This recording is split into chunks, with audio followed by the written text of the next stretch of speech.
Expectation. Now will the game?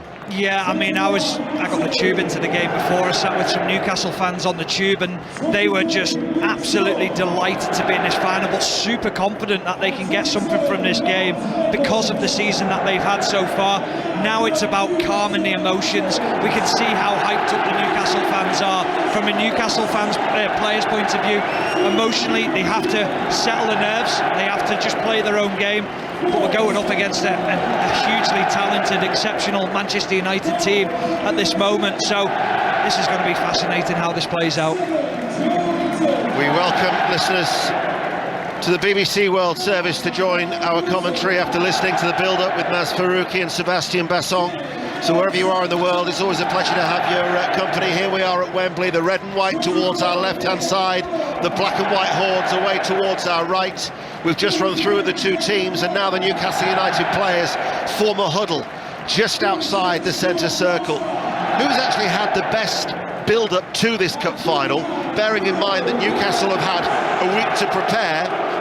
Manchester United have had a game on Thursday night. I'm just thinking in terms of, can that be a good distraction? The fact that you haven't had as much thinking time as you were talking about from your own experience? Well, they're also off the back of a great result against Barcelona, progressing, builds confidence, breeds confidence within the squad. From Newcastle's point of view, they've had a week of rest, but also time to work on the tactics leading up to the game. We'll find out in a minute, Dano. Feel the noise. Listen to the roar inside Wembley Stadium as the 2023 League Cup final gets underway with Manchester United. And an early test for Karius. Manchester United playing from left to right, and it was a header back that I'm not necessarily sure that Karius was expecting, and he just dropped on the ball away towards his right-hand side. There was a few hearts in mouth moments there, Stephen. I think yours was. I mean, it was one of those situations where I don't think Botman needed to head it back, but was the shout loud enough from Karius? Thankfully, it just fell right next to him, and he was able to drop onto the ball. But it is a big day for him.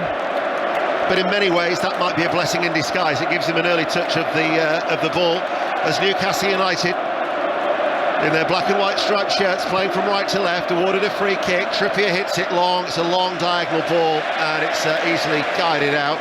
I'll just get a quick thought from Ben Mee, actually, as a defender, with what happened there to Karius. Yeah, he probably did give a shout. He probably just couldn't hear him. He's only so far away from him, but there's that much noise around the ground. But as I say, it's an early touch for him. Settle his nerves a little bit. Hopefully, it won't give him more nerves, but hopefully, he can settle his nerves there. So, two defenders, the defending union on BBC Radio 5 Live, talking about the goalkeeper, Loris Karius. But actually, you wouldn't be able to be surprised if you couldn't have heard the shout, because at that end where the Newcastle fans are making a real din. Ball played in, Rashford looking for an early ball in towards the penalty area. It was Bruno Fernandes and Anthony were trying to get on the end of it. Fernandes was the central figure and turned away, and Newcastle had to be alert. Yeah, they did. Really good defending from Botman, read the situation. Marcus Rashford away down the left-hand side. He just went short for the ball, spun him behind Kieran Trippier, who lost him, and then he played a first-time pass into the middle to Bruno Fernandes, but excellent defending from Botman to get back in. Luke Shaw comes across to take the corner kick. We've been playing for 2 minutes, near side the right. Our referee is David Coote, who's just spotted a little bit of pushing. There's a lot of bodies around Karius at the moment. Shaw to take the corner, in it comes now, and it's headed away by Joe Linton. And it's then Trippier who releases Almiron, and Manchester United have committed a lot of players forward. Almiron now running forward for Newcastle, but the pass was cleared away on the edge of the Manchester United penalty area by Dalot. It's a frantic start to the game, isn't it? Here is Anthony up against Byrne on this near side, plays the ball back. Casemiro hits a flat ball forward. Weghorst will make that run in behind, near side the right, to Anthony level with the penalty area. Tries to play the ball forward. He was looking for the run of Dalot, and it goes out of play for a goal kick, 0-0. Well, from the initial corner of Luke Shaw, it's understandable why Manchester United are putting bodies around Loris Karius. Test him early, see how his confidence is, how fragile is he early on. I have to say, Newcastle defended the situation really well. They backed it up. Joe Linton got a big header, and Almiron just couldn't complete his ball down the far end, and it was a really good counter-attack from Newcastle United. Loris Karius, his last appearance, the 28th of February 2021, Union Berlin against Hoffenheim in a 1-1 draw. But of course, so many people in this country remember that Champions League final of 2018, an opportunity to banish the demons here at Wembley. Guimaraes finds Joel Linton, back to his fellow Brazilian. Guimaraes now towards Wilson. Wilson, the ball just he couldn't get it out from underneath his feet inside the D. And then as Anthony runs forward, he's quickly closed down by Dan Burn. This pace surely can't continue. Well, I hope it does, because it's making out for a great game so far. Marcus Rashford, who got in down the left-hand side in front of Kieran Trippier. I wonder what Kieran Trippier's response to that would be. Would he just put the brakes on and stay in a good position? He hasn't. He's gone forward and he's left Marcus Rashford, who's in that sort of cheap position, staying high on the left. So that'll be a really fascinating battle to keep our eye on. Dello with a throw, flick on by Weghorst.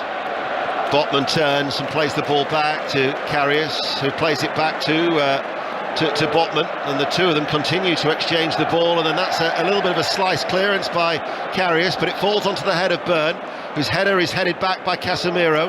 Now it's Joel Linton, brings the ball under control, turns away well. Joel Linton did well, lifts it forward. Saint-Maximin, Varane has to come across. Saint-Maximin looks to turn on the inside, has the supporting run of Almiron, edge of the area, back out to Saint-Maximin, left hand side. Saint-Maximin, Guimaraes tries to get there, he's caught Fred in the process. Couldn't get hold of the ball. Fred has stayed down in the penalty area as the ball is put out of play for a throw. It has so much promise for Newcastle United. Lovely play from Joel Linton in the middle of midfield. He turns two Manchester United players, so strong in the way he plays his game, and then he puts Saint-Maximin away down that left-hand side. He turns Varane inside out, lays it off, and then Guimaraes, who's coming onto the edge of the box, arrives, tries to get his shot away, but Fred with a timely interception. Really positive from Fred. I think he's got a dead leg for his troubles as well, but it'll do Newcastle the world of good. It'll build their confidence to know that they can get in behind Manchester United. Erik ten Hag has just called Anthony across. He's just had a word with Anthony.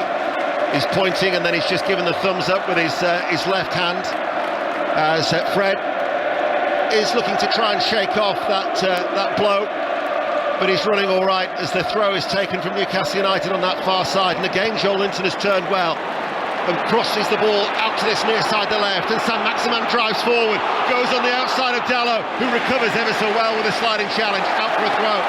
Great defending from Dalot, knew what he wanted to do, forced him down the line, won the sprint, and then sliding tackle puts it out of play, but positive again from Newcastle. I, like you, hope as a neutral that this pace can continue. It has been an electrifying start in these opening 6 minutes. Newcastle United playing from right to left, have a throw, near side the left, it's a long one, looping in, flicked on, headed away by Shaw, tucked in the left back, did well.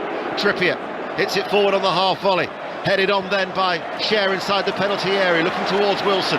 Manchester United clear, up towards Rashford, back towards Fred, running forward. Stopped though by Almiron on that far side, and then it comes back to Luke Shaw, who actually just put his foot on the ball, and for a moment there was just an opportunity to pause. I think he looked up initially and thought, I'll put my foot through it and put it over the top for Marcus Rashford, but then thought the sensible option is take the sting out the game. Here is Shaw to Rashford. There's a try in the Six Nations as Fred lifts the ball forward. Burn will head it away. Gareth Lewis. Yeah, 10 minutes to go. Scotland back to within 4 points thanks to a Finn Russell try and conversion. France still lead in a nail-biter, 25-21. Here David Coote has stopped play, and Newcastle United have been awarded a free kick. What have you made of these opening 8 minutes then, Stephen? Brilliant so far, really aggressive from Newcastle in the way that they started the game. You wouldn't think it was their first final, you'd be thinking they played one last week. The way they've started, it's been great, but Manchester United, we know how they like to draw teams onto them and then hit them with the sucker punch, so they won't be fazed by this start from Newcastle. I think they might have expected it to a certain degree, but so far it's just turned it, it's got all the ingredients for a great game. Newcastle United fans, you can hear in the background as Anthony tries to come in between Joe Linton and Byrne. They've had to wait almost a quarter of a century for their last final. 24 years ago when they lost to Manchester United in '99 by 2-0.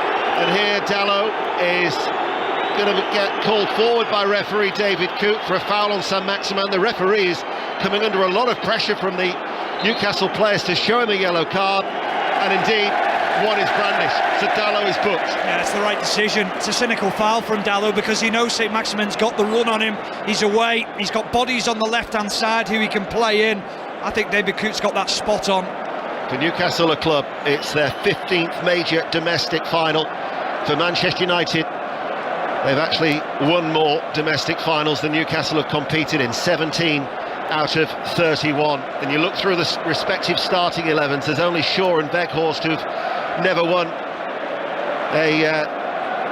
a trophy in their careers, so 9 of their 11 have won silverware. I reckon 5 have had success out of Newcastle United's starting 11. It's all about on the day, and Trippier, one of those 5, takes the free kick, hits it forward, and it will run out of play, and it will be a throw, in fact, over on that far side to Manchester United, deep inside their own half. Ben Mees alongside us, the Brentford defender, formerly of Burnley, of course. What have you made of the 10 minutes so far, Ben? Yeah, Newcastle will be really encouraged by the start. Really lively start. Saint-Maximin now up against Dalot, who's on a booking, defending really well in that first encounter with Saint-Maximin. But you know, have to be careful now, and that'll be a point of Newcastle wanting to get the ball out to him now and get at him. Yeah, certainly will. We'll watch that with great interest as Rashford is sent scampering away, but the ball had gone out of play, and instead it will be a Newcastle United throw. This, of course, is the League Cup final, FA Cup 5th round action to look forward to on Tuesday and Wednesday. Fulham Leeds United down by the bank to the Thames on Tuesday, and then Bramall Lane, Sheffield United against Tottenham Hotspur on Wednesday night. As Newcastle with a throw, and it was played back to Trippier, but it was over his head, and even despite his best efforts, he couldn't keep that ball in play, and it'll be Shaw to take the throw. He wasn't involved in the squads in 2017 when Manchester United last won silverware in the League Cup, or indeed the Europa League, and he missed the FA Cup final the year before through injury. Luke Shaw, who's been in excellent form for Manchester United. But we're in the 11th minute, and when these two sides last met in a cup final back in '99, Teddy Sheringham around now had put Manchester United ahead. But it's goalless so far here at Wembley Stadium, and a great atmosphere as you'd expect. And also, incidentally, there are 2 standing areas behind both goals. I think it's 867 tickets that have been designated for safe standing behind both goals. Newcastle to our right, Manchester United away towards our left-hand side. Here is Martinez, just outside the centre circle. A rather flat ball that is headed away by Botman and picked up by Joe Linton, looking towards Saint-Maximin, who'd got in behind Dalot, but Varane read that situation well, the former French defender, to head it away. Anthony guides his header back. Bruno Fernandes comes under pressure from Guimaraes, back towards Anthony, right side of the penalty area. Byrne now closes Anthony down. Just in from the touchline, Anthony waits, plays it back, Dalot offers the support, he goes further back, Casemiro, midway through the Newcastle half, chips it into the penalty area. Fred was up there as well, drops towards Weghorst. Weghorst gets the shot away, but it was a weak effort, left-footed straight at Karius, 0-0. That's the best Manchester United have conjured up so far. Little dink ball in by Casemiro. Fred actually wins the header, flicks it onto Weghorst, and you're thinking, just lay it off to someone. It ricochets and he turns, spins, and thankfully for Karius, it's straight down his throat, but that was the best we've seen from them. Long ball cleared away downfield. Newcastle United have a throw, they take it quickly. Trippier races forward on that right-hand side. Trippier waits for the delivery, chips it in now. The header from Wilson is guided in front of the face of goal rather than really posing any problems to David De Gea, and Manchester United get the ball away. Let's find out the latest at Hampden. What if Forsyth? 9 minutes left to play of normal time. Celtic still leading by 2-1. 2 goals scored by Kyogo before Morales tucked one away to give Rangers hope. Both the strikers have been taken off. It's in the hands of new men now. Rangers 1, Celtic 2. Commentary continues on BBC Sounds. Trippier with a cross, right-hand side. Joelinton was there, as was Wilson. Headed away. Played out towards Saint-Maximin, and Saint-Maximin couldn't quite keep that ball in play. Manchester United have a throw. Stephen Warnock. Newcastle is still the better team. So early in the game, 13 minutes or so gone in the game, but Newcastle are dominating the midfield positions. They're picking up the second balls, they're running past Manchester United midfielders. Manchester United have got Fred and Casemiro sat alongside each other. Then it's almost like they've got a three in front of them, which is Anthony, Bruno Fernandes and Rashford, but they're just not getting the ball into those three players, and Newcastle dominating. Guimaraes, he was always going to give Newcastle United a lift with his return after his 3-match ban, making his presence felt earlier in the team hotel. He was on the balcony waving to the Newcastle supporters as they, I think the idea was for them to maybe try and take a stroll from their hotel, but with the close proximity to Wembley Stadium and the hordes of the Newcastle fans, that wouldn't have been wise. They'd have been absolutely mobbed. As Bruno Fernandes for Manchester United. They themselves stayed in the hotel just off Wembley Way. So neither of the two teams have had far to travel. Ball spread out towards Anthony. Right-hand side. Anthony plays it in. Dallow's ahead of him. Dallow fires it across the face of goal. And Guimaraes shoots it away. That was a real opening for Manchester United. Just nobody there. Yeah, great play down the right-hand side. Switch of play from Casemiro. The run from Dallow takes Dan Burns' attention away. It frees Anthony down the right-hand side. Little give and go with Dallow. Dallow finds himself in the box and just fires it across, hoping for a teammate to tap it in, but good defending from Newcastle, better from Manchester United. Quarter of an hour then played here at Wembley Stadium. You're listening to BBC Radio 5 Live, the World Service. We're also live on BBC Sounds, and it remains Manchester United 0, Newcastle United 0, as the Manchester United supporters break out to a song to cheer on their players, and the noise at this stage is now coming from the left-hand side, the east end of the ground here at Wembley. Varane back to Dallow, closed down by Saint-Maximin, plays it back to David De Gea, who recently created that new Manchester United record, beating Peter Schmeichel, now 179 clean sheets to his name as he hits it long downfield. Rashford making the run, it reaches Rashford. Rashford waits for the ball to settle, inside right channel of the penalty area, back towards Anthony, goes for a curler, and it was straight at Karius. He scored from that position actually in the quarter-final against Charlton, but it was straight at the Newcastle keeper. They have to deal with that ball better. Newcastle at the back, simple ball over the top, long ball. O'Shea and Botman look at each other, who's going to deal with it? Rashford finds himself in behind, but for a better bounce for him, he would have got a shot at goal himself. So there's the warning signs for Newcastle. Newcastle United, who've lost their last 8 matches at Wembley, the longest ever losing run by a team at the National Stadium, 67 years and 295 days since they last won. Manchester City it was in an FA Cup final in 1955. 0-0 here as the ball by Weghorst to Bruno Fernandes, plays it forward, cut out by Byrne, touched on the inside by Saint-Maximin, worked in by Joelinton to Guimaraes, who spreads it out now towards Almiron. Trippier going on the overlap, Almiron running forward, midway through the Manchester United half, out to Trippier. Trippier back towards Almiron, breaks down, and it's easily picked up by David De Gea. David De Gea will just hold on to it. Just trying to keep an eye on what Ten Hag's changed. Marcus Rashford's found himself through the middle a couple of times. Weghorst found himself on the left. I think they're just interchangeable, the two players, but what we've seen from Manchester United in recent weeks is when they are struggling to get the ball and being outpossessed by the opposition, you find that the fullbacks, much like Guardiola does, they go a little more inside and then they win back the ball like they have now. Casemiro plays it forward. He was looking for a diagonal ball along the ground towards Rashford, but it was easily intercepted by Trippier. Joelinton to Guimaraes in the centre circle, goes down under the challenge from Fred. David Coote, the referee, gives Newcastle a free kick. Never nice to see. Guimaraes is looking for a yellow card. It's never nice to see a fellow pro do that, is it? No, I can't stand it. Drives me insane. And you just think, I actually thought Guimaraes was going down before the initial challenge. He knew he wasn't getting away from Fred, bought the tackle, and then he wants a yellow card. Newcastle United far side the right.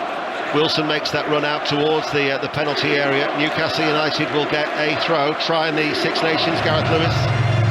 It's all over. France with a bonus point win against Scotland. They have edged it. A try from Gaël Ficou right at the end. The Stade de France erupts. France keep their title hopes alive. They deny Scotland 2 a losing bonus point. Thank you, Gareth. BBC Radio 5 Live. Newcastle United yet to take that throw on the right-hand side. Almiron eventually goes all the way back, and it's a share to Botman. Stephen. Let's keep an eye on Anthony. He's holding his groin. I don't know whether he's overstretched or something, but we just had an image on the cameras in front of us on the TV screens, and he's sort of grimacing, and that'll be a worry for Erik ten Hag. Well, it would, because the schedule is intense for Manchester United, given the fact that they are still competing on all 4 fronts. West Ham United on Wednesday in the FA Cup, Liverpool away next weekend, then Real Betis in the last 16 of the Europa League, and they're only 8 points off the leaders Arsenal. That was one of 2 changes that Erik ten Hag actually made from the side that beat Barcelona on Thursday night. Anthony coming in to replace Sancho, so we will keep an eye on Anthony as Burn clears long for Newcastle United. Comes off the back of the head of Shaw. It'll run through, and Martinez will go further back to David De Gea, all the way in yellow. Plays it out first time, despite the onrushing Almiron. Back to David De Gea. Almiron turns away and chases after him, and the ball's played out to that far side, the left for Luke Shaw, midway through his own half. Martinez hurriedly gets rid of the ball, up towards Fred. Can't take it in his stride, but holds on to it. Turns away well. Referee David Coote has a look at it, and then decides to give the free kick on the halfway line. Good referee, he tried to let the game flow. Yeah, he's refereed it well so far, David Coote. I think it's a huge occasion for him as well, playing referee in a final, and you want the game to flow as much as possible, but I think Manchester United have just slowly started to come back into it. This is where I think Manchester United have improved. They've got more resilience about them now. They have a tactical solution to find a way back into games, and more often than not, Ten Hag gets it right, and they're on the ascendancy again now. And Anthony, who's running a lot freer after that little niggle with his groin. It was a low cross that was cleared away, and eventually it's hammered away by Joel Linton midway through his own half, but it's always going away from Saint-Maximin, and it's out for a throw. Eddie Howe joins Jason Tindall in that tiny technical area. They're both directing some instructions. I think it's to Botman.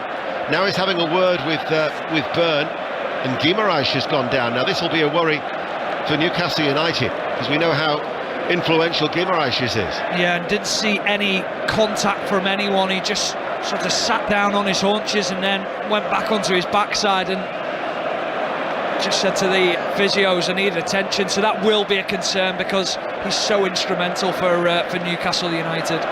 Guimaraes getting treatment. We'll go back to Roddy Forsyth watching the Scottish League Cup final. We're into stoppage time. 4 minutes of that. Celtic still leading by 2-1. There's 2 goals coming from Kyogo Furuhashi. Rangers coming back through Morelos, and at the moment it's Celtic trying to waste time by holding on to the ball as long as possible. They've given it away to Rangers, but it does look as though the cup is heading towards the east end of Glasgow. And France have beaten Scotland in the Six Nations 32-21. So a stoppage in play. Ben, we're midway through the first half. How would you assess this League Cup final so far? Yeah, Newcastle started off the brighter, probably a bit more fresher from the week that they've had. United looked a little bit leggy to begin with, first 10-15 minutes, but they've got a foothold in the game now, controlling the ball a bit more. Probably had the best chances or better chance of the game with Weghorst, who probably should have done a little bit better on his left foot, right in front of goal. And yeah, I think United have come back into the game well and just settled down a little bit more. And from me to you, John Murray.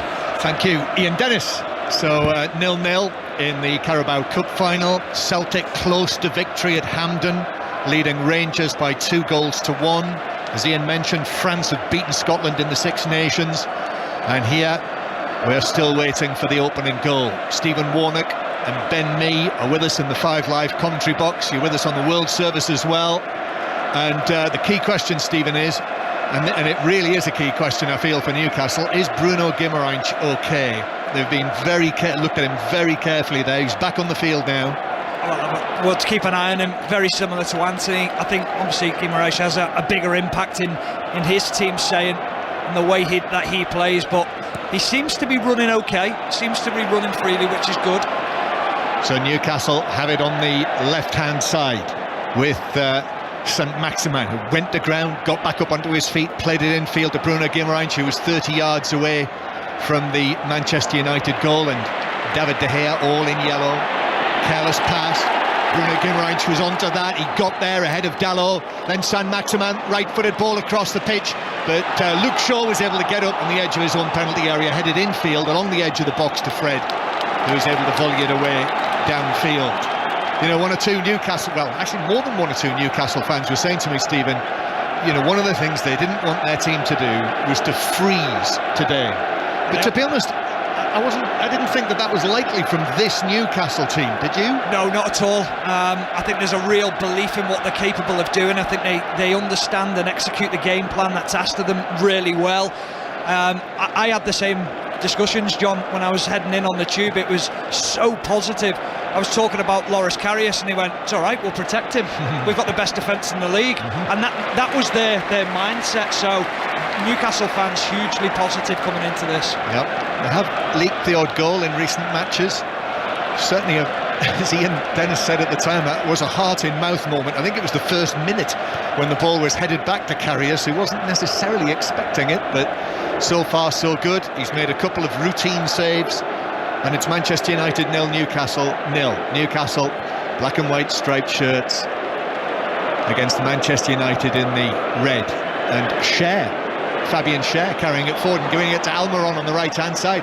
Almiron now to the right, Trippier with a cross to the near post, and it's headed up and over the top of the crossbar. I think Schär had continued his run in there, hadn't he, the central defender? Well, and he got ahead to it, but he's had a collision as well with Martinez, and the two of them have stayed down. Well, I'm going to be very critical here. I think he should score. I think he sees the man and he doesn't go fully into it. He turns his back as he goes into the challenge. I think if he goes full pelt with his head, takes the man and the ball in a fair way, I think he scores a header for his team. But he's had a clash of heads with Martinez, and that will also be a concern for Eddie Howe. Yeah, the two of them have collided in the 6-yard box. And let's go down to the touchline to Juliet Farrington.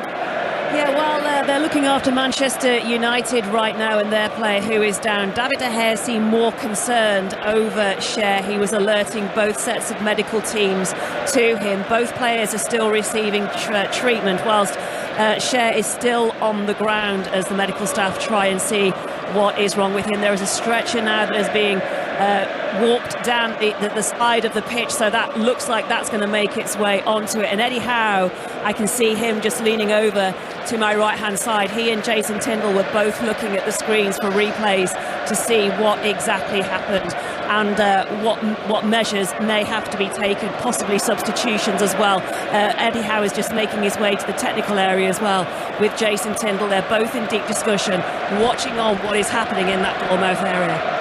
Thanks, Juliet, down close to pitch side, and they are still both down. Two of the central defenders, Lisandro Martinez, and they're taking a long time here, so it's obviously an issue. Concussion, of course, and Fabian Schär, who collided with him. So 0-0 here, lengthy stoppage.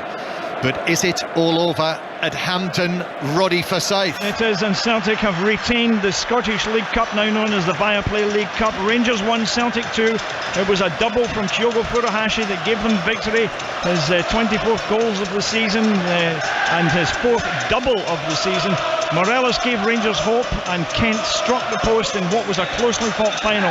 But, as I say, the trophy goes back to the East End of Glasgow, and the question for Rangers and for Celtic is it the first instalment of a Celtic treble for Ange Postecoglou and his players? Rangers 1, Celtic 2. Well, that sounds like a question for Chris Sutton and Robbie Savage, if ever I've heard one. 6:06 on 5 Live. A little later on, we'll tell you when the lines are open. But Lisandro Martinez and Fabian Schär, two of the central defenders, are both sitting down, still receiving treatment. We've got another Premier League central defender sitting just to my right. What was your view on that, Ben Mee?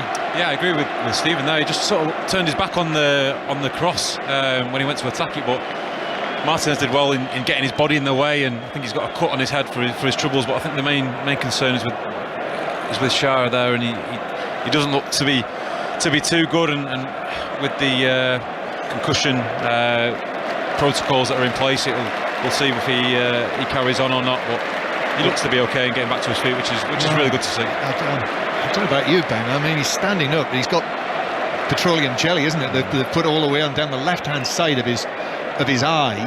That doesn't look good. No, he's clearly got a bang on the side of his face towards his temple.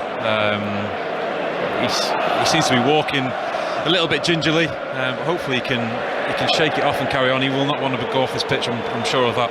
He will not. But if he can't go on, if there's an issue, he's got to come off. And of course, Jamal Lascelles is on the substitutes bench, the long-serving club captain. And Cher, well, Martinez is ready to come back on now, and he's just waiting for the signal from referee Coote. And we'll just keep an eye on Cher. In fact, yeah, they say on you go, on you go. I think this is the situation, though, John, where you almost want him to come off for 5 minutes, throw a roll-on sub on for a couple of minutes, and then give him the opportunity to show he's okay. He looks dazed to me. When I'm looking at him on the pitch now, it's almost like he doesn't know where he is.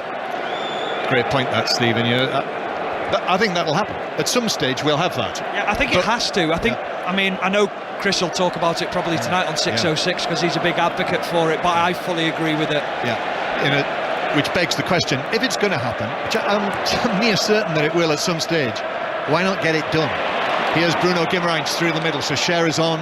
We're keeping an eye on him. It's still 0-0 on 5 Live. Here's Saint-Maximin on the left-hand side, angled in by Byrne, but straight into the path of Casemiro, who is able to, with the minimum of fuss, control it and clear it away. He's played in 15 cup finals, Casemiro, when he was at Real Madrid. Won just the 14 out of 15. Here's Saint-Maximin playing it back into central defence. Newcastle in this first half, playing as we look here on the dressing room side of the ground from right to left. So in the second half, the two sides will be attacking towards their own sets of supporters. And incredible they've been, both of them. Here's Almiron on the right-hand side. Just signed a new contract this week. Back it comes to Bruno Guimaraes. And then Bruno Guimaraes, who has seen lots and lots of the ball, turns and plays it back to Cher on the halfway line. Orange boots, puts his foot on it, and then has a wander forward and plays it low. Almiron angles it out to Kieran Trippier on the right-hand side, back into the box. Longstaff's ball has gone right across the 6-yard box. Saint-Maximin at the back post, beats Dalot. Saint-Maximin shoots, that's blocked by De Gea, and on the edge of the area, as it rebounded to him on the edge of the box. A stretch and a volley high over the top of the net by Bruno Guimaraes. Good save De Gea, though. Yeah, that break and play's done Newcastle a world of good because they've just put together 2 or 3 great moves, and the move down the right-hand side is excellent from Newcastle. Longstaff, he fizzes a ball right across the front of De Gea. De Gea doesn't want to do anything. He doesn't want to go out and deal with it. He doesn't want to palm it into a Newcastle player's path, so he leaves it, and then Saint-Maximin at the back post. Dalot being booked, doesn't want to dive in. 6 yards out, blasts one, and De Gea with the left forearm just palms it away. What a save that is from David De Gea. Yeah, the angle was tight for him, left side of the penalty area. There were players in the middle, but don't know. As Manchester United win a free kick as they break forward down the left flank. It was Bruno Guimaraes who came in sort of shoulder to shoulder with Rashford, and Rashford went down. And you can hear the outrage from the Newcastle United supporters who are in this half that Manchester United are attacking into. Free kick on the left. Rashford, who was feeling his shoulder, and remember he's had a problem with that shoulder since the Euro final here. I was going to say exactly the same, John. He fell so awkwardly on his shoulder. It wasn't coming together. It's a foul from Guimaraes, but it was the fall from Marcus Rashford. He looks okay. He felt it first. He had a little wince on his face, but back on his feet now. Free kick then, short to take it, and it comes, and it's headed down and in, and it's Casemiro, and it's Manchester United who score first at the Newcastle United end of the ground, and in the stands, silence among the black and white, but at the other end, red and white scarves waving, and Casemiro, one of the forces in this Eric Ten Hag Manchester United team, has headed his team in front. Just beyond the half hour, Manchester United 1, Newcastle United 0. We talked about big games, big occasions, and then the man who we've just been talking about has come up with a huge goal for his football club. But this is all about the ball and the quality in from Luke Shaw. It's on a sixpence. It's absolutely perfect from Casemiro. Glancing header, puts it into the far right-hand corner. Loris Karius can do nothing about it. It's gone to VAR. We will have a review on it. Has Casemiro just edged a fraction too early? Difficult to tell, because there's another Manchester United player beyond Casemiro who is in an offside position, and good luck drawing the lines here. Very difficult from the camera angle that we've got, isn't it? They'll have better angles, obviously. I hope so, yeah. Well, this is touch and go. This is another millimetres decision, I think, and it could be ruled out. You're going to stick your neck on the line, John? I'm going to go. So there are more further Newcastle players beyond the line, and it's onside. It's onside, it stands, and Casemiro reacts with an uppercut, punches the air. Casemiro's goal stands, and Manchester United are 1-0 up. Stephen Warnock.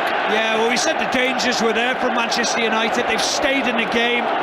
They've just come back into it.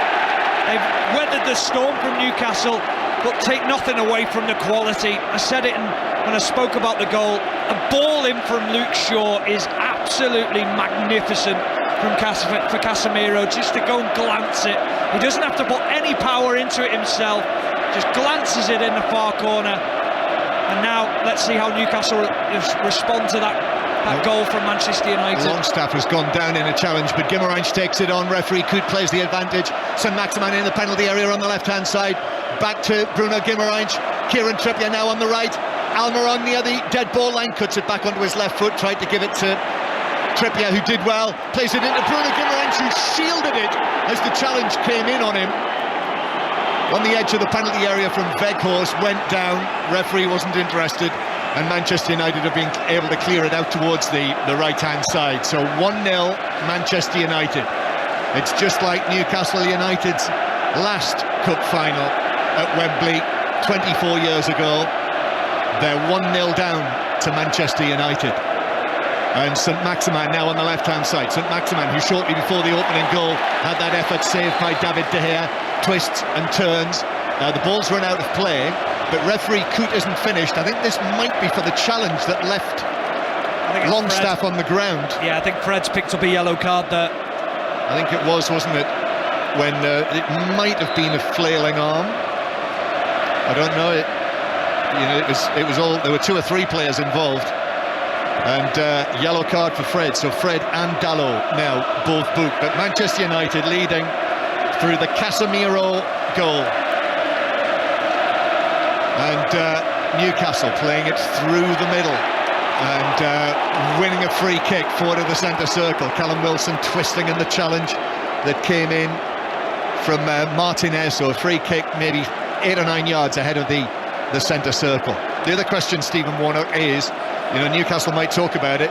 It came from the challenge for the free kick. The goal came from the free kick that Newcastle disputed. I think it was a foul. I think he was just too aggressive in trying to get the ball back. I don't think he needed to make the challenge, Guimaraes. I think he was just too eager. But for me, definitely a free kick. So 1-0 to Manchester United as they look to win this great trophy for the 6th time. Newcastle United have never won it. In fact, they've only been in one final back in 1976. Free kick, Newcastle take it. Trippier into the area, shot from the angle from Wilson, bounces out. Almiron got right underneath the shot, sent it skying away over the top from the angle, and it's a goal kick to Manchester United. So let's bring in Ben Mee again for a word from you, Ben, on the opening goal of the final. Yeah, fantastic header from Casemiro. The ball in was perfect for him, and he perfectly timed his run as well. Just stayed on side, and what a header it was, right into the bottom corner. And yeah, a little bit disappointed Newcastle with the defending. The line got a little bit disjointed. A few of the lads just didn't drop back quick enough in time. But no, Karius had no chance with the header. It was a fabulous header. Yeah. No, certainly it flashed past him what was he, 6-7 yards out, something like that, Casemiro, when he eventually made contact with it. And 1-0 Manchester United lead, and now they come forward again with Weghorst. Weghorst slips it into the area, Rashford, watch out, shot, oh, it's looped past Karius, it took a deflection, and it dipped over the top of him, and it's 2-0 to Manchester United, and Marcus Rashford has put Erik ten Hag's side in control of this Carabao Cup final. I think there'll be questions about Karius. The deflection, I believe it was a deflection, didn't help. But Manchester United 2, Newcastle 0. Yeah, the worst possible thing to happen to Newcastle. They'd done so well after conceding a goal. But great play from Weghorst. He wins the ball, he carries it at the heart of the Newcastle defence, and all he's waiting for is he's waiting for runners, and he gets two, and he gets one either side. He picks out Marcus Rashford on his left-hand side, waits for it to be perfectly timed, then releases the ball, takes his shot, deflects off Schär, and you have to, it's actually Botman, you have to say, Karius was set in his position, he expected the ball to go into the bottom left, and as he's got his feet planted, it just deflects and goes over his head. It's so unfortunate for Newcastle, so unfortunate for Karius, but for Manchester United, it's an absolute dream of a first half. 2 goals in 5 minutes for Manchester United, who take charge. Ben Mee, what do you think? Yeah, really unfortunate for Karius. I think the deflection's just flicked off and gone above his head. He can't get his arms quick enough to push it over the bar, but they'll be disappointed with how the build-up, losing the header, coming down. Weghorst gets hold of the ball, and United looked about 4-on-3, I think, and Rashford makes a good run, and yeah, disappointed with the deflection, but United have come out now, and since that stoppage in play have really taken the game to Newcastle, and obviously the first goal was massive, and yeah, the tail's up tremendous amount now. Yeah, 2 of the stars of Manchester United's season scoring the goal, Casemiro and now Marcus Rashford, who hits 25 now for the season, and Manchester United take a quick free kick after Rashford was fouled near the halfway line, but that's overhit through to Karius, who's able to pick it up. He got a hand to it, Karius, but I think the deflection was everything there. Yeah, he just had his feet planted, and he was actually set in his position to try and save the ball low in the his bottom left-hand corner, and then he's trying to get his hands to adjust from being low to high. Very difficult. It looks, when you see it on a replay, it's always slowed down, so it looks worse, but you can imagine the speed in which that's happened to him. Probably 6 or 7 yards out, so quick, so difficult for him. But just with the naked eye, on the first viewing, it did not look great for him, and the obvious question would be, would a battle-hardened goalkeeper, a goalkeeper who's played competitive action week in, week out, have been able to get there. Long ball forward from the halfway line from Botman, looking for the run of Almiron, but De Gea is able to come and catch that with confidence, and now it is Manchester United with confidence. And just like that last final for Newcastle United here in 1999, they are 2-0 down. Newcastle now with it on the right-hand side with Callum Wilson. Wilson preferred to Isak today. In comes the challenge. Casemiro gets a huge ovation from the Manchester United supporters for putting in that tackle. Newcastle take possession again. I suppose the one thing you'd say for Newcastle United is there's still a long way to go in the match. Yeah, there is, and Jason Tindall and Eddie Howe down in front of us in the technical area now, trying to sort out how to get back into this game. You're going to have to be very clever in the way that you get back into it and lift your team, because we know that Erik ten Hag finds solutions, he finds ways to contain teams when they do go ahead. Going to corner, Newcastle United on the right-hand side that Trippier has quickly gone across to take. This Newcastle's first corner of the final, which he takes in short to Almiron, then Trippier again, curling ball in, which is headed right across the face of goal. Dropped beyond the far post. I think it might have been Botman who was there for Newcastle. It was, in fact, it was Byrne, the central defender, the left-back Byrne, who got up, glanced it right across the face of the Manchester United goal and beyond the far post. Yeah, clever corner from Newcastle, little short corner, Almiron runs it out, studs on the ball. Trippier with the overlapping run, dinks a ball in, and in all fairness to Dan Burn, such a difficult header. He's going away from goal, he's trying to generate the power into the header himself. He just flashes it beyond the far post. I think Dalot would have had it been on target anyway. So it is Manchester United 2, Newcastle United 0. And Bruno Guimaraes battling for the ball with Luke Shaw on the far side, and it bounces out of play. More Manchester United cheers. Ball out of play for a throw-in to the team that are 2-0 up. Back down to the touchline, Juliet Farrington. John, we're going to have 5 minutes of additional time at the end of the first half. 5 minutes. Thank you very much. So that after that long stoppage when Martinez and Cher collided, that big chance for Newcastle, that the St Maximin opportunity. So Newcastle now, but against Manchester United, and the confidence that they're in at the moment, having lost only one of their last 20 matches, this is asking a lot. As Joe Linton takes the ball in from the left-hand side, and thought he might have had a chance of deflecting the ball for a corner, but no, Casemiro's there, and it's all body bumps and positive body language from Manchester United. It's a goal kick. The Hoover, just hoovering up everything, Casemiro, just making sure that he goes round, helping his teammates out. Joe Linton had beaten Dalot on the right hand side. He skips past him, but who's there? Casemiro, big strong body, then a big fist pump to the crowd to get the crowd behind them. Great play from Casemiro. So we are in added time at the end of the first half. At the break, Steve Crossman is here with us on 5 Live at Wembley. I'm sure we'll have more on Tottenham's 2-0 win against Chelsea. Maybe hear from Graham Potter, I'm sure we will at some stage this afternoon. More from Hampden as well, where Celtic have beaten Rangers by 2-1. And there's a collision there, and Fred's involved, who has already been yellow carded right on the halfway line. I think Longstaff, purely accidental. I think Longstaff goes to clear the ball, and him and Fred tangle, and then Fred just at the end of it just falls on top of him, purely accidental. So he'll take a little moment to recover. Longstaff is still down on the ground. Yes, at half-time more as well on France's win, 32-21 against Scotland. Exeter 24 winners against Sale by 24 points to 22. And also earlier in the Super League, if you missed it, St Helens, the returning World Club champions, 24-6 winners against Castleford. So more on all of that at half-time, but Longstaff still receiving treatment, and Manchester United have taken it away from Newcastle for the time being, at least. And that's the thing, Stephen, isn't it? You know, as I mentioned, against a Manchester United team in such confidence, to say one defeat in their last 20, they've won 16 of those 20 matches, 9 matches unbeaten, just knocked Barcelona out of Europe.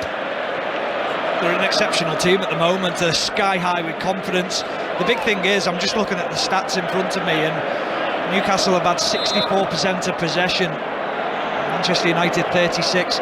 It doesn't matter to them. They never dwell on that. They never panic about it. They know the strengths. They know they're going to get opportunities, and it's been a really good performance from them. Wout Weghorst as play resumes. Longstaff just coming back onto the field. Here's Fred on the edge of the area trying to slip it through the Newcastle defence, but they're able to clear it away. So 2-0 down, just as they were against Liverpool last weekend, on the day Nick Pope was sent off and ruled out of this final.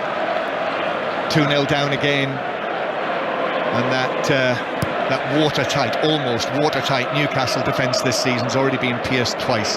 And when you've got Marcus Rashford up against you, that's 17 goals in 19 appearances now since the World Cup. The hottest striker around. Perhaps didn't need the deflection that he got, but when you're in that sort of run, it's funny, isn't it, how little things like that tend to go your way. As Newcastle win it back, Joe Linton finding St Maximin on the left-hand side with the bandaged wrists. Infield towards Bruno Guimaraes. Bleach blonde dyed hair. Back to Cher near the halfway line. Forward again to Bruno Guimaraes, square from him. And Newcastle, Botman plays it out to St Maximin on the left-hand side. Newcastle need a foothold. They need a goal. Look at the positions that St Maximin's getting the ball now. Now he's got Anthony in front of him. Now he's got to beat 2 players. At the beginning of the game, when Dalot picked up his booking, it was one player. So great changes from Ten Hag. Anthony does well. Casemiro then plays it forward for Weghorst to run onto it. Rashford available. Weghorst goes for goal. Oh, that's an excellent save by Karius. Leaping to his right, used as the goalkeeper say, his wrong arm through his diving to his right, used his left arm to push it up and over and behind, and he'll feel a great deal better after that, Loris Karius. Yeah, magnificent save from Karius, but what about that for a shot from Weghorst? We thought he'd mistimed the pass to Rashford, that opportunity had gone, and then he just wound up the left foot. It was long, it was leggy, it was going towards the top corner, but from a brilliant save from Karius to push it round for a corner. So it's a corner from the left-hand side. Bruno Fernandes is going to take this, just waits over there, right-footed, in it goes to the edge of the 6-yard box and headed up and away by Byrne, unchallenged for Newcastle. 2-0 Manchester United lead, almost half-time. Fred to the left-hand side, and breakdown in communications between Dalot and Bruno Fernandes, and Newcastle have got it back in their own defensive third, where Cher puts his right foot through it, long ball downfield, but easily won by Shaw. Almiron though is onto this. Manchester United, it seems Manchester United have always got a man there now. With the 2-0 lead, confidence, tails are up. Shaw, infield to Weghorst. Weghorst just denied by Karius a few moments ago. Newcastle get it away to the halfway line. Casemiro sends it forward again though. And now Anthony on the right flank up against Dan Byrne. Then cuts back onto his left foot. And then twists again, turns again. Dan Byrne's very tight on him, turns again, he's away from him. St Maximin is there as well. Joe Linton gets involved, swings his right foot into the ball, and then might have caught Anthony as well. Then Joe Linton chases after Casemiro, pulls him over. That's a free kick to Manchester United. And Joe Linton, like a bull in a china shop, gets a yellow card. Well, that's what the Newcastle fans wanted to see. Anthony showboating down the right-hand side, twisting Dan Byrne inside and out. Joe Linton comes across, he empties Anthony, and then he goes after Casemiro as well. An arm round the neck, pulls him to ground. It was a clear yellow card from Joe Linton, but is that something that Newcastle needed just to get firing back in the bellies of the players? Well, yellow card, 2 for the price of 1 there. After, as many of these Geordies would be saying, he kicked him up a height. Anthony left him off the field, but he's all right, back on his feet. Played an important part, didn't he, Anthony? Now Manchester United are 2-0 up. All the tricks are coming out from Anthony, and that move that led to the Weghorst shot did superbly well, halfway inside the Manchester United half to set off that move. So 2-0 it is, with 6 minutes now and more played, and that's it. That is the half-time whistle, and with a scoreline of Manchester United 2, Newcastle United 0, you can work out for yourselves who are now even bigger favourites than they were when the match kicked off, Stephen Warnock. Yeah, really good start from Newcastle. They dominated possession, they dominated the second balls, but credit to Manchester United, they weathered the storm, they understood what was coming from Newcastle, and then a moment of quality, the ball from Luke Shaw to Casemiro, fantastic header to put Manchester United 1-0 ahead, and then such an unfortunate deflection for both Newcastle and Loris Karius, but much to the delight of Marcus Rashford, putting Manchester United 2-0 ahead. Yeah, and with this scoreline, it looks very like 8 consecutive defeats in senior competitive matches at Wembley for Newcastle United is going to become 9. But still, 45 minutes, possibly more to play here at Wembley Stadium, where it is Manchester United 2, Newcastle United 0. And Juliet Berrington, tell us what the body language was like down there as the 2 sets of players walked off. Yeah, the body language was really good from a Manchester United point of view. Disappointment you can tell from the Newcastle players as they try and refocus to come out for the second half. We actually played close to 8 minutes at the end of the 45 of that first half. Erik Ten Hag, he ran down the tunnel to go into the dressing room. As you approach the tunnel, which would be on my right-hand side, Marcus Rashford, the last player to leave the pitch here for half-time. His head was down. He wasn't being distracted by any of the fans in and around where I'm sitting behind the Manchester United dugout, and Tom Heaton patting the chest of Anthony as he also sort of moved his way quickly into that dressing room. For Newcastle United, though, very much focus, very much distracted, and disappointment as Eddie Howe tries and goes into his dressing room, which is on the left-hand side, to try and salvage something from this cup tie as Manchester United lead this, you would say, rather comfortably at half-time by 2-0. Ben Mee, Newcastle have created chances. They've created quite a few chances, but Manchester United, they've more or less got them where they want them now. Yeah, possibly. I think there's plenty of positives to take out from that first half for Newcastle.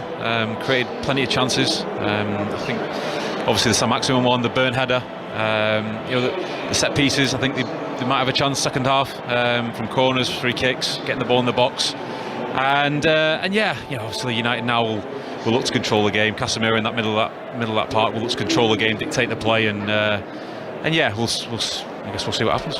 When you're an underdog in a game like this, what you need at some point is the rub of that beautiful green pitch down there. And with the deflection on the second goal, Newcastle just didn't have it. No, it was really unfortunate, but Marcus Rashford has got him behind the defence, which they would be trying to avoid. I say that sort of 4-on-3, and once the ball drops to Vagos, he plays Rashford in. That can kind of be avoided a little bit. Where Rashford's going to go. But once he's in behind, disappointed with the deflection, not getting the block away, and it goes over Karius's head, and you could say he could do better, but I think looking at the replays, it would be a bit harsh to say that for him, but disappointed with the way that he conceded the second goal, and as I said, there'd be plenty of positive for Newcastle to take from the first half, but United look in a really strong position. Brentford defender Ben Mee with us on 5 Live Sport. Much more to come from our commentary team, Stephen Warnock, Ian Dennis and John Murray, all with us here at Wembley Stadium. Shortly we will get some more reaction to what's happened in the Premier League this afternoon. We will hear from the Chelsea manager Graham Potter after they were beaten 2-0 in the Premier League at Tottenham Hotspur. The other two big sports stories of the day: France beating Scotland by 32 points to 21 in the Six Nations, and Celtic beating Rangers 2-1 in the final of the Scottish League Cup. Well, Eddie Howe spends so much of his time in that technical area, down on his haunches, watching what's going on. I wouldn't exactly say Newcastle are on their knees, but they are certainly wobbling. Half-time here at Wembley Stadium. It's Manchester United 2, Newcastle United 0, and we'll have more after the latest news on 5 Live. Listen on BBC Sounds. This is BBC Radio 5 Live.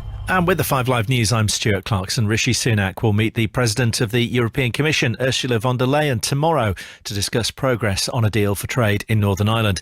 This morning, the Deputy Prime Minister, Dominic Raab, hinted there could be a more relaxed approach to checks on goods arriving from the British mainland, and that politicians in Belfast could be given new powers to limit future interventions by the EU. Around 60 people are now thought to have died when a boat sank in rough seas off the coast of southern Italy. It's thought the wooden boat carrying people from Afghanistan, Pakistan, the Middle East and Somalia left Turkey 3 or 4 days ago. Police in Glasgow are investigating a mass brawl outside Hampton Park several hours before the Scottish Cup final between Rangers and Celtic. Officers say a large group of people was involved. It's understood to have been a pre-arranged clash between rival supporters. And the former Environment Secretary George Eustice says the government can't do much about a shortage of fresh fruit and vegetables in supermarkets. He's told the BBC it might last for 3 to 4 weeks and was caused by poor weather abroad. Would you rather share a flat with a gorilla or a heron? Be a head teacher at Hogwarts or Grange Hill? Get married to Father Christmas or the Tooth Fairy? Problem with the Tooth Fairy is you could just wake up just gum, couldn't you? 50p up, but just gum. I'm Steph McGovern. Join me for a brand new comedy show where I give 2 top comedians some downright daft dilemmas. This is a very well considered decision. The ultimate choice. Listen on BBC Sounds. This is 5 Live Sport with Steve Crossman. At Wembley Stadium, where Erik ten Hag is 45 minutes away from winning his first trophy as Manchester United manager. They lead Newcastle by 2-0, and will of course bring you second half commentary. Elsewhere, France ended Scotland's Grand Slam dream with a 32-21 bonus point win in Paris. Both teams actually had a player sent off early on, so that means that Ireland, who visit Murrayfield in 2 weeks' time, are the only side chasing a Grand Slam. France are now level with Scotland and England on 10 points after 2 wins and a defeat tonight at 7 o'clock on BBC Two. We will bring you the highlights. Then at 8:30 tonight here on 5 Live, a full review of the weekend's games. Celtic held on to the Scottish League Cup with a 2-1 win over Rangers at Hampden. That means Celtic have won it 21 times. They're unbeaten since September, and that's actually a first to be in charge for Rangers manager Mick Beale. Tottenham boosted their hopes of a top 4 Premier League finish with a 2-0 win over Chelsea. You've got to say that loss increases the pressure again on Graham Potter. They've won just 2 of their last 15 matches, and they are 14 points off the Champions League places. I thought we started the game well. I thought we were the better team, good energy, good personality on the pitch, drove them back. Obviously they had their moment on the transition, and I think they hit the post, but apart from that I thought it was an even game. And then we start the second half badly in terms of one action, and it's a goal and 1-0 down, and that changes the dynamic of the game, and it probably sums up where we're at the moment. The VAR incident at the end of the first half, can you kind of get over that and put it behind you, or does that kind of suck in so much energy in a match like this?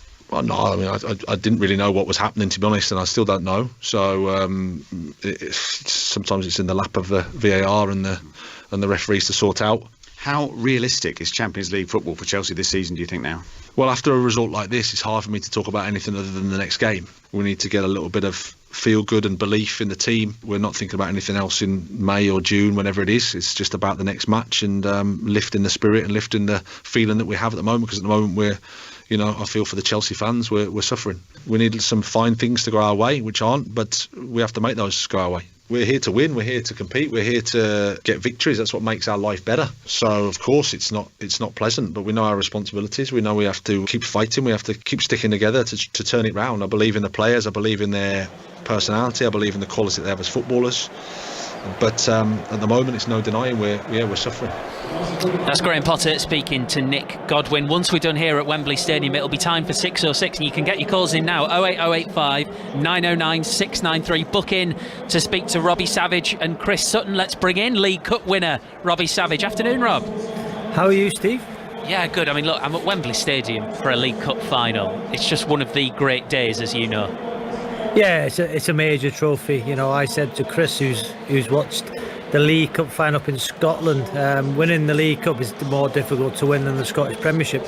And looking at what it means to both sets of fans today. I'm going to let it all go, Robbie. I'm going to let it all go. That's between you and Chris. But you look at what it means to the fans. You know, the Newcastle United fans around Trafalgar Square yesterday. You look at them in the stadium, but they're being outplayed. Casemiro in the middle of the park. You know, he scored in the Champions League final in 2016. He's got a header today.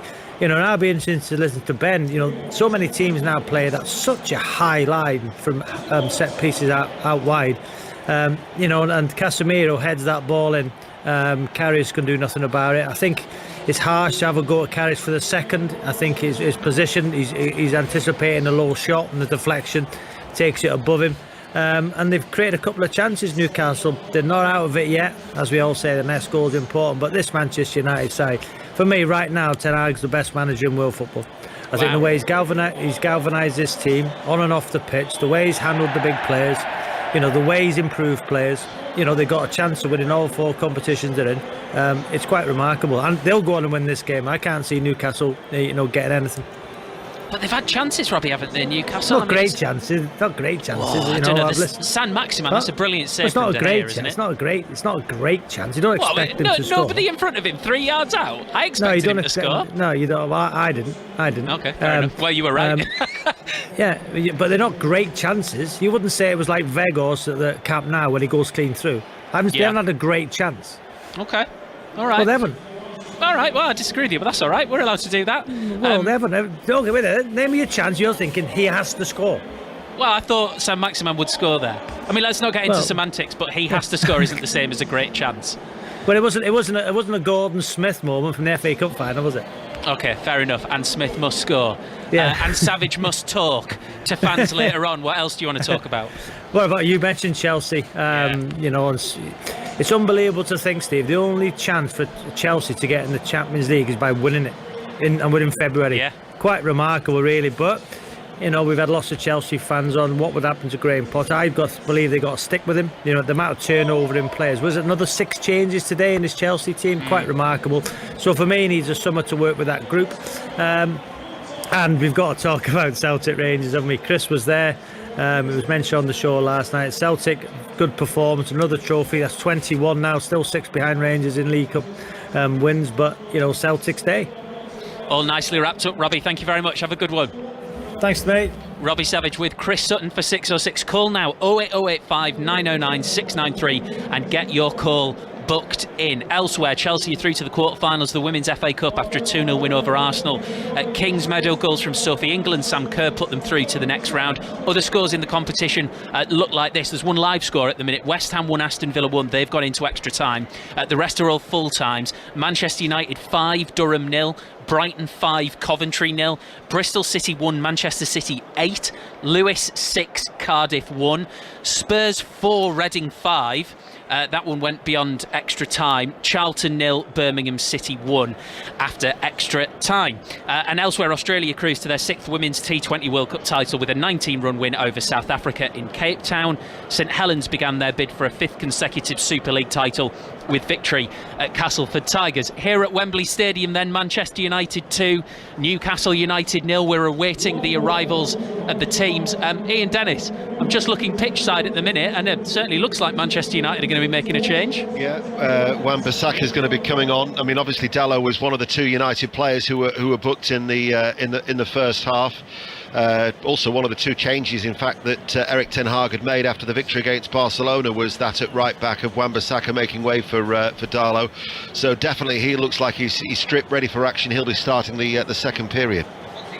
Do is give the opposition a chance with 10 men going down to 10 men, and you're going up against St Maximin, so it makes perfect sense from Eric Ten Hag. And that's the big thing about Eric Ten Hag, not afraid to make a decision and go, no, I'm going to sacrifice you for the good of the team here. It's a horrible thing for Dalot to come off in a cup final, but that's part of the process. Stephen, I've just made my second rookie mistake of the afternoon. If I'd have looked to my left when I asked that question, I would have seen John Murray halfway through a banana and Ian Dennis with stickers all over his fingers, and I would have known not to ask a question. Don't worry, your biggest problem was the fact that somebody had brought some chicken into the room and I was eyeing that when you asked the question. Ben Mee, how do Newcastle get themselves back into this? I think it's going to be difficult. I really do think it's going to be difficult, but they did create some chances. Robbie said they weren't great chances, but they did create some chances, got forward, got in behind the United back line a couple of times. But no, they need to keep going, keep believing in themselves, get this crowd back up behind them as well. It'd be massive. But no, it's an uphill task for Newcastle this half, and it'd be difficult to see them bringing this one back round, but you never know. The Manchester United players only just emerging. The Newcastle players have been out there already for a minute or so. We're ready for the second half then in the League Cup final. So much work for Newcastle to do. That first trophy since 1969 looks very, very far away at the moment. Your commentary team, correspondent John Murray, Stephen Warnock, and first Ian Dennis. Well, Newcastle United are also going to make a change. We talked about Wan-Bissaka replacing Dalot, but Sean Longstaff is going to be coming off. The Longstaff family, his father David, of course, used to play ice hockey for the Newcastle Vipers and Great Britain. They've travelled down in their hordes. I think there's 25 of them that have travelled down from the northeast, and it's not going to be another happy Wembley experience for the Longstaff family, because his brother Matty lost the League Two playoff final with Mansfield last season to Port Vale. With Newcastle United trailing 2-0, Sean Longstaff, the hero of the semi-final at St James's Park against Southampton, is replaced by Alexander Isak, and there is confirmation of Wan-Bissaka coming on for Dalot at right back for Manchester United. So David De Gea is in goal, Wan-Bissaka, Martinez, Varane, and Shaw is the defence. Casemiro, Fred, Anthony, Fernandes, Rashford and Weghorst. Manchester United in their red shirts and white shorts, attacking the end where their supporters are housed away towards our left. And therefore Newcastle United in their black and white striped shirts and black shorts are playing from left to right as Rashford enters the penalty area. Rashford pulls it back to Fred, who places his effort left-footed wide. This is the Newcastle side. Karius in goal. Trippier, Schär, Botman and Byrne, Guimaraes, Joelinton and Almiron, and now Isaac, Saint-Maximin and Callum Wilson. And incidentally, that second goal for Manchester United 6 minutes before half-time has been officially credited as a Botman own goal, and certainly they'll be grateful of the save that Karius made to keep out Weghorst on the stroke of half-time. So Manchester United 2, Newcastle United 0. You're listening to BBC Radio 5 Live, BBC Sounds, and we're also live on the World Service. And also, never in the history of the League Cup final has a team come from 2-0 down to win it. You might recall in 2017, Southampton came very, very close. They were 2-0 down and they scored 2 early goals in the second half. Indeed, had a Gabbiadini goal not been ruled out, had there been VAR, Southampton could have won it that occasion, as Wan-Bissaka is forward. Bruno Fernandes with his back to goal, turns out to Rashford. 2017, of course, the last time that Manchester United had won a trophy. Here is Anthony, edge of the area, curling effort again off his left foot, straight at Karius. Stephen Warnock. Well, Newcastle have changed the shape. They've gone to a 4-4-2. They put Isak alongside Callum Wilson up top, and slightly off him maybe, so 4-4-1-1. And straight away, Manchester United are finding gaps within the Newcastle team. A couple of opportunities early in the second half.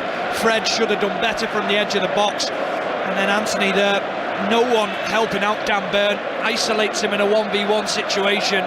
Luckily for Newcastle, it's straight down the throat of Karius, but they need to up the game, Newcastle, because if they're not careful, they'll get caught again by Manchester United. A Manchester United side that really are in an excellent run of form, unbeaten in 9, one defeat in 20 since early November, and now they've scored at least 2 goals in each of their last 11 games as Isak, the Swedish international, runs forward. Trippier is on the outside of him, passes the ball on the inside, looking towards Almiron. It's blocked and it runs out of play for a Newcastle throw. There are a few empty red seats in the top tier where the Newcastle fans are housed towards our right, as Isak plays it in towards Wilson. Varane comes across, goes out of play for the throw on this near side that Trippier, the England international, the Newcastle United captain, will want to take. They're looking to try and reduce the arrears in this League Cup final. It's Trippier looking to Almiron, just couldn't get the flick. Casemiro was there covering. Bruno Fernandes plays it away towards Weghorst. Weghorst with his lanky legs striding after it. And then Botman and Weghorst now square up to each other after a little bit of pushing and shoving. And the referee, David Coote, is quite happy for play to continue as Weghorst now chases after Karius and he clears it away.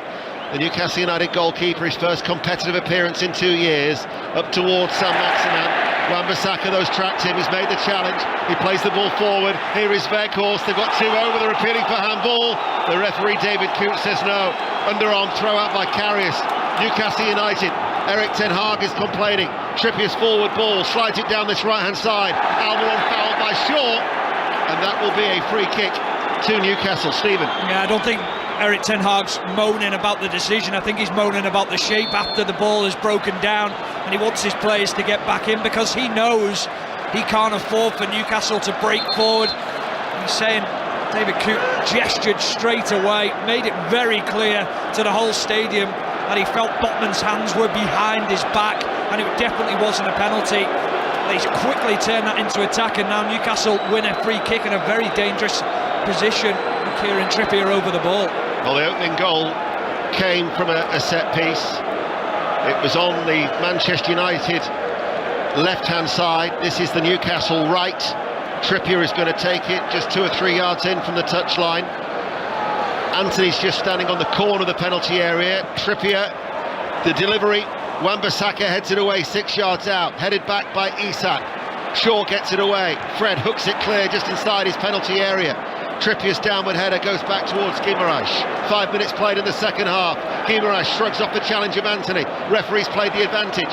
Guimaraes scoops it up into the air. Almiron hits it quite heavy and through towards David De Gea.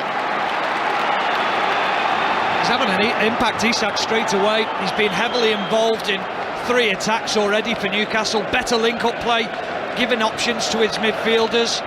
Good so far from him. Instant impact from the substitution. Newcastle United trail by 2 goals to 0. Isak, out it goes to Saint-Maximin. Coming in now off that left touch line. Saint-Maximin driving. Blocked by Wan-Bissaka. Last touch of Saint-Maximin, and it will be a goal kick.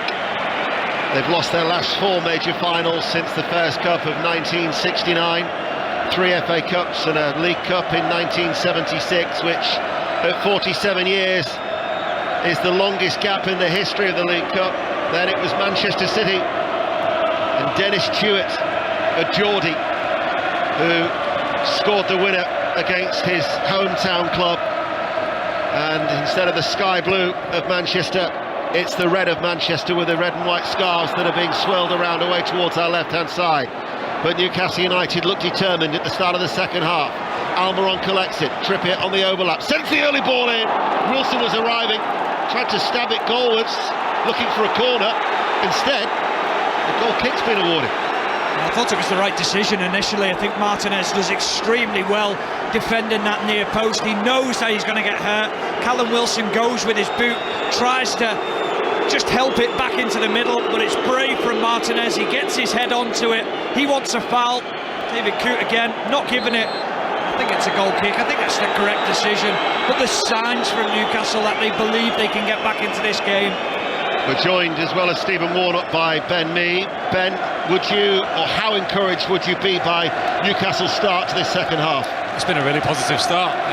Isak has made a really good impact, as season says. He's come on, been really positive, driving runs, laying the ball off, and yeah, it's been a really positive start. You know, winning free kicks early on, high up for Trippier to put in, and yeah, I think it was the right decision for the goal kick there. But you know, positive, getting balls into the box and allowing Wilson, Isak to go and attack them.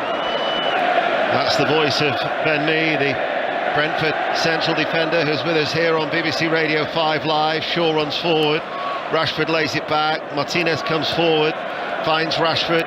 Excellent run of form since the World Cup, gets away from Trippier, comes on the inside, lets it run through to Bruno Fernandes. Bruno Fernandes with a dipping effort. He was saying it took a deflection, and in fact, agreeing with him is referee David Coote. It's a corner kick to Manchester United. Yeah, I thought it straight away. As soon as it moved, I thought it took a deflection. It has to have. Bruno Fernandes turned round, appealed, got at the corner. But going back to Newcastle and Eddie Howe's changes, he had to change something. He's changed the system, and it has had an impact, because now Newcastle, who were getting outnumbered in midfield, are suddenly getting better numbers because of Isak or Callum Wilson dropping off just in a nice pocket of space and getting on the ball. They're able to turn and drive at the Manchester United defence. Manchester United then lead by 2 goals to 0. Corner kick far side to right, Shaw to take it, delivered deep, comes off the head of Byrne and runs out for another corner kick.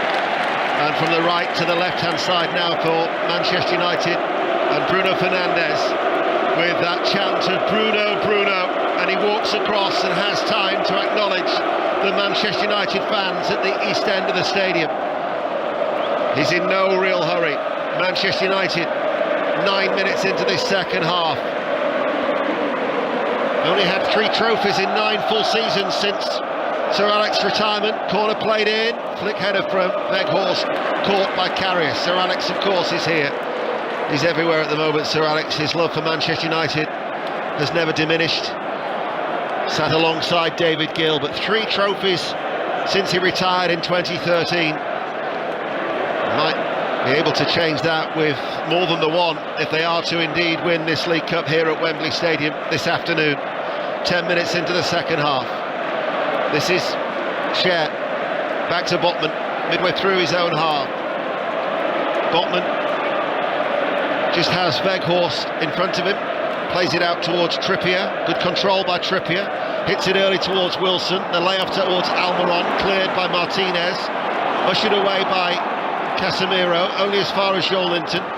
Back it goes to Trippier, closed down then by Weghorst. There's a lot of work off the ball, doesn't he, about Weghorst? Yeah, he does an immense amount of work for the team. Real good team player. The only thing missing from his game so far for Manchester United is goals. But the other side of his game, I think Erik ten Hag knew what he was getting when he brought him in. That was a foul. I mean, Bennett, you'd have played with him as well, an appreciation of Wout Weghorst. No, yeah, he really does work hard. He closes and presses down for the team, but yeah, as Stephen said, the goals that have not quite come for him just yet at Manchester United. We'll wait to see if they do come, and he's got players around him that will certainly help him out and feed him for the chances. Sadly, they didn't really come for Burnley either, did they? 2 goals in 20 appearances. It's 1 so far in 11 before today, although they did come for Besiktas. 8 goals in his 16 appearances for that loan spell with the Turkish club.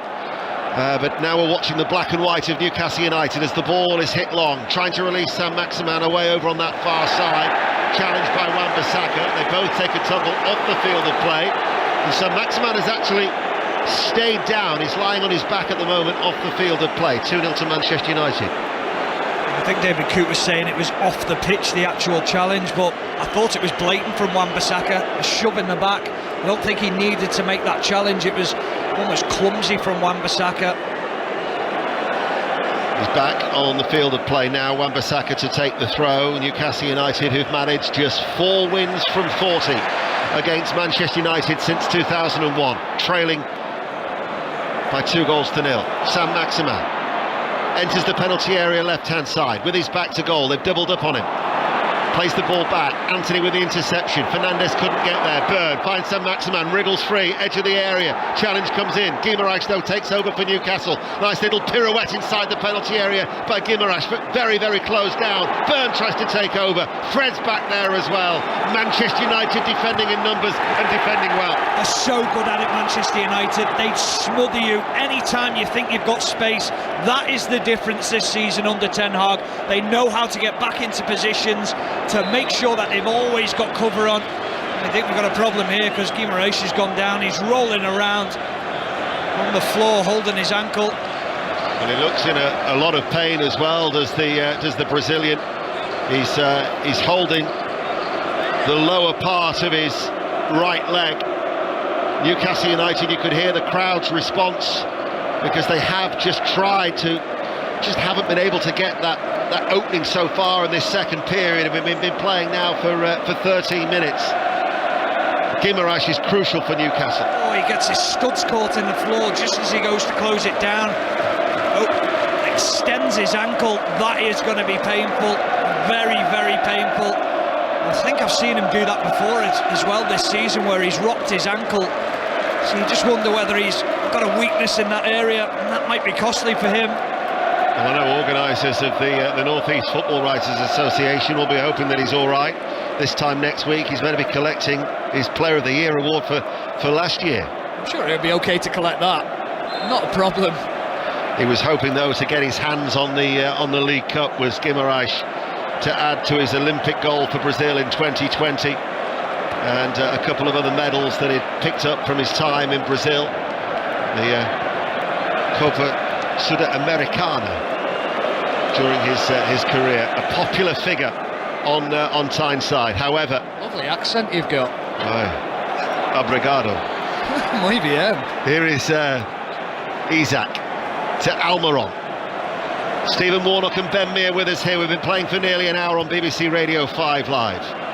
Newcastle United, Guimaraes able to continue, feeds it forward. Saint-Maximin, he was unmarked. He looked for the early ball in towards Isaac, and it's been safely marshalled out by Casemiro and out for a goal kick. Said from a neutral's point of view, you're hoping that if there is to be another goal, it's Newcastle United to give us that sense of jeopardy. Yeah, absolutely. That's what we're hoping for from a Manchester United point of view. They won't want to hear me saying that. They'll just be wanting to see this game out. But I think it's been a perfect response from Newcastle so far in the first sort of 15 minutes or so of this half, the second half. But they need to get more shots on target. They haven't tested De Gea, and that is an issue for Eddie Howe's team.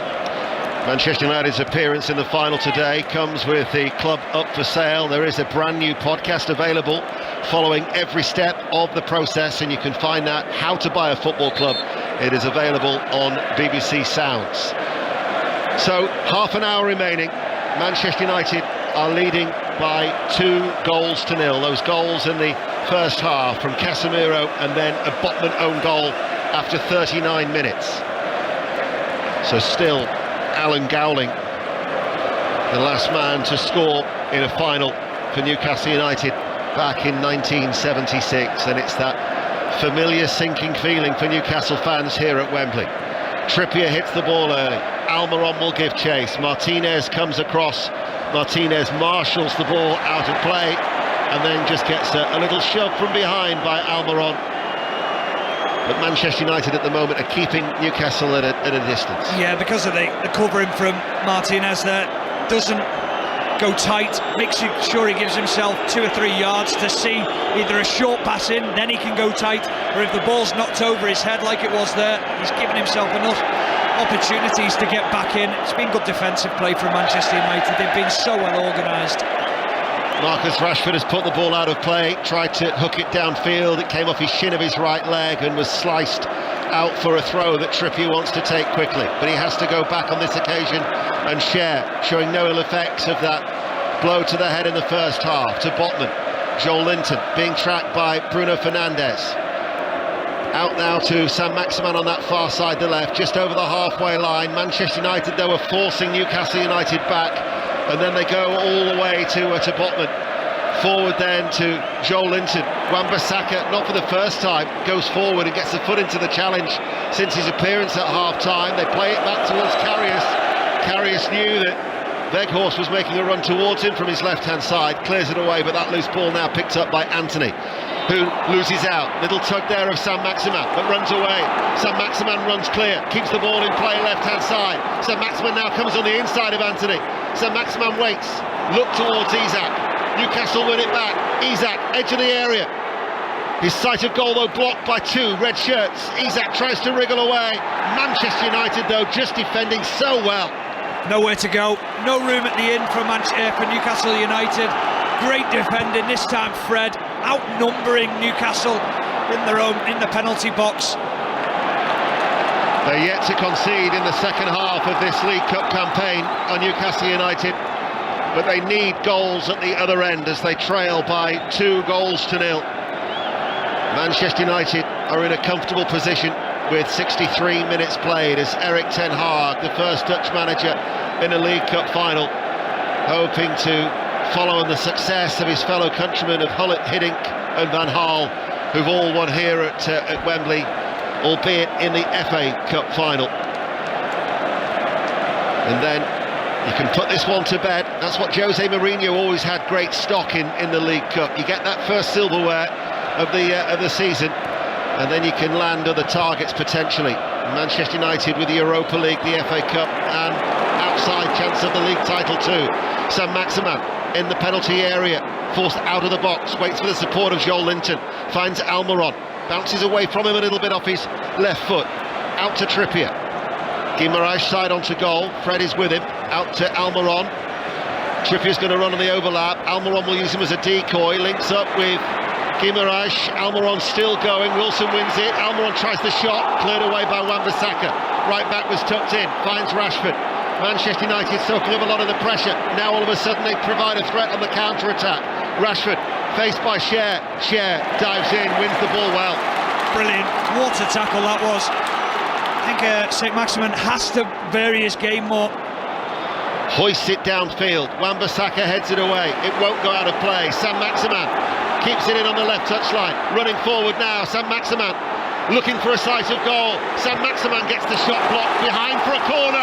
Listen to the Geordie roar. Well, that's better from Saint-Maximin because you can't come inside all the time. Every time he looks to come inside, Casemiro's there, Fred's there. They know what he wants to do. He wants to come inside on that right foot and get his shot away. Take Wan-Bissaka down the line, get corners. You might put it through his legs, you might get a tap in or something. Has to vary his game a little bit more. They might be 2-0 down, but Newcastle United are having a go at trying to get themselves back in this League Cup final. Trippier to take the corner kick, far side the left. Trippier now rolls it short, gets it back from Cher, and then plays it quite a long way back to Botman. Botman hits a left-footed ball back out towards Trippier, brings it down neatly off the chest, down by the corner flag, loses the ball. It seemed a strange one to play it short when everybody was forward from defence. Almiron gets the ball from a cushion header by Botman.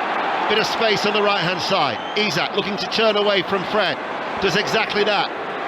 Closed down, headed out by Casemiro, only as far as Trippier's central position, lifts it forward in the penalty area. Shaw heads it away, flags up on this near side.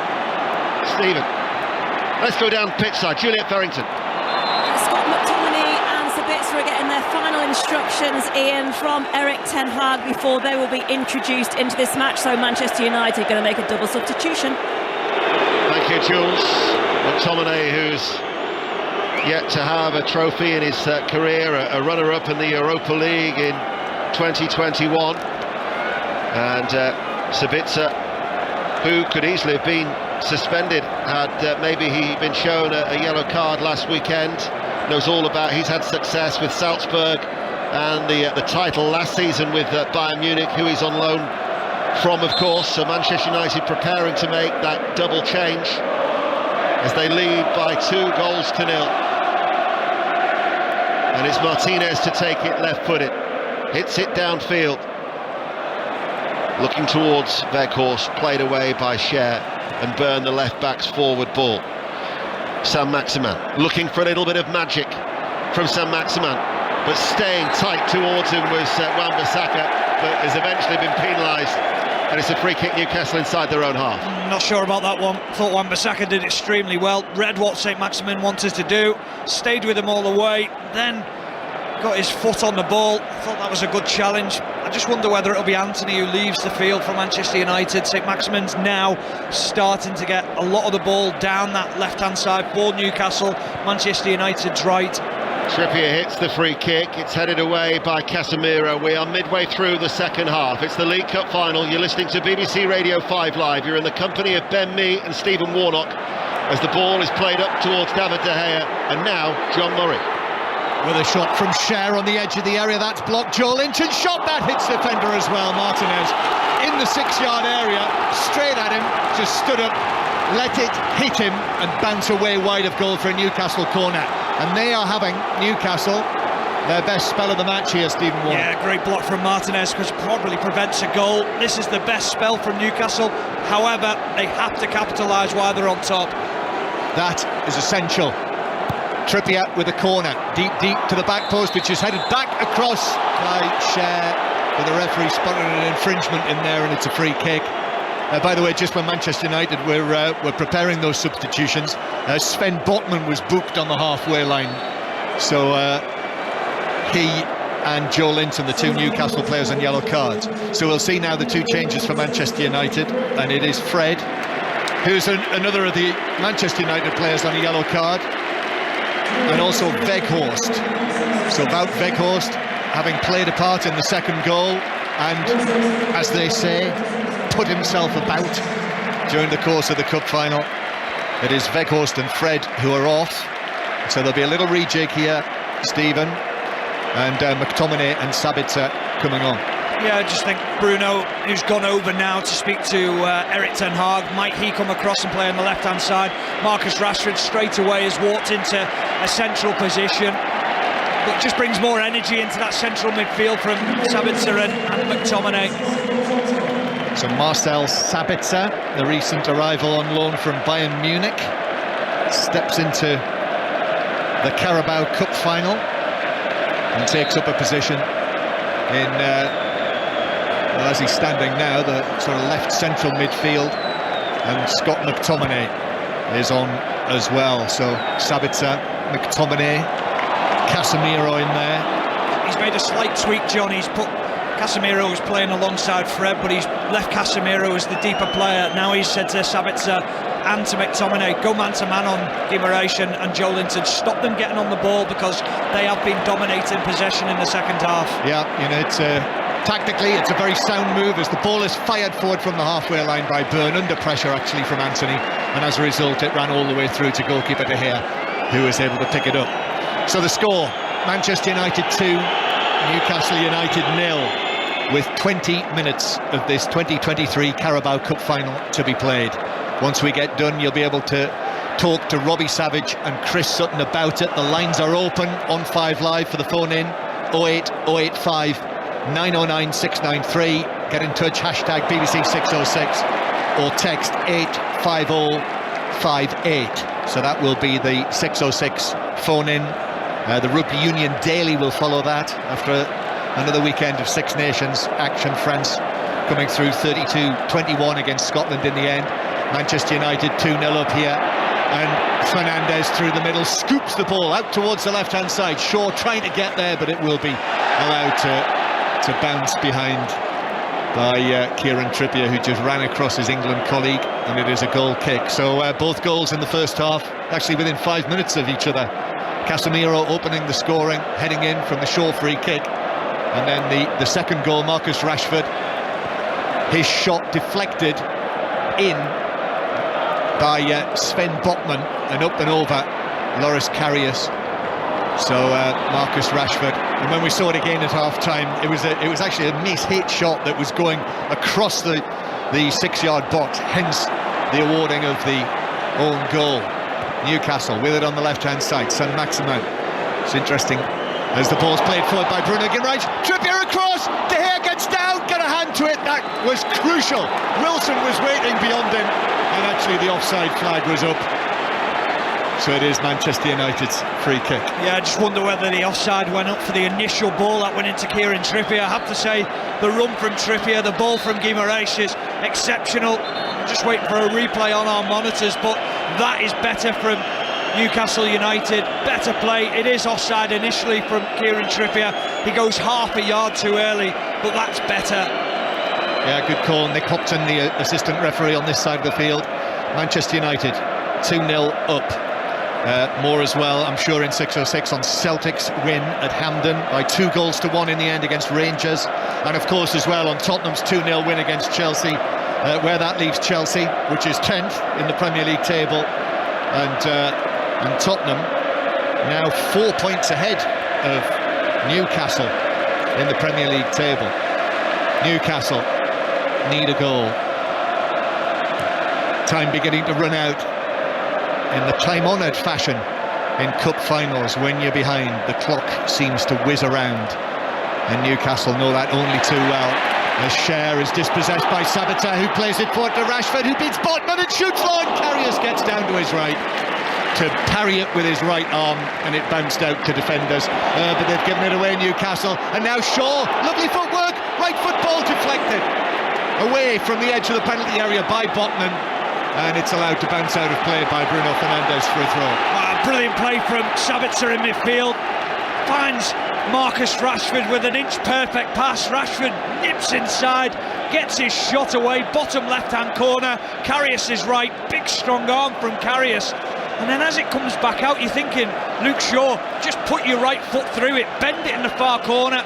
Tries to be too clever, and it's a missed opportunity for Manchester United to put the game out of reach to Newcastle. Manchester United pressing, ball bounces to Sabitzer on the edge of the area, but he rather snatched at the shot in the D, came at him quickly from close range, and the shot flew over the bar by a couple of yards. So 2-0, Manchester United lead. Just over 15 minutes to go. Ben Mee is here with us as well, the Brentford central defender. Time running out for Newcastle, Ben. Yeah, time running out. Good bit of fun in there from Botman. I know Shaw probably should have had a shot with his right foot, but Botman sort of read the pass and managed to get his body in the way and cut that out. But yeah, the past sort of 15 minutes I've been admiring the defending, mainly from Manchester United, the calmness, the midfield in front of them, how hard they're working to get back in and help the two centre halves. And United looking solid at the minute, which doesn't look good for Newcastle, but there's still time for them. But as you said, the time's sort of shooting past them at the minute. Ball bounces forward for Newcastle though. Here's Callum Wilson.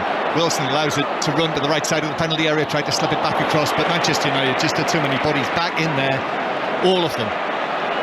And Shaw was able to block it away. The recovery runs are so impressive from Manchester United. You can't help but just admire what they're doing, how hard they are to play against. This is really, really impressive stuff, and so difficult for Newcastle to break down. As Bruno Guimaraes twisting and turning, he's taken a couple of knocks during the course of this match, and it bounces out of play. Throw-in's taken, might have been a handball by Wan-Bissaka. Referee says no. Now down the right-hand side with McTominay, and in comes the sliding tackle to put it out of play by Dan Burn, throwing level with the edge of the box. Newcastle preparing to make another couple of changes close to you, Juliet Farrington. Yeah, Murphy and Willock are the players that are going to be introduced. So Jacob Murphy and Joe Willock, John, are the Newcastle players. Double substitution incoming from Newcastle.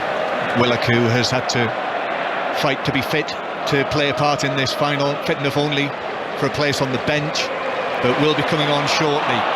And Newcastle now winning a free kick down in their left-back position for a foul on Bruno Guimaraes. On the ground that he has covered today, Bruno Guimaraes. Winning the free kick, Newcastle take it quickly, so substitutions not being made yet. Less than 15 minutes to go.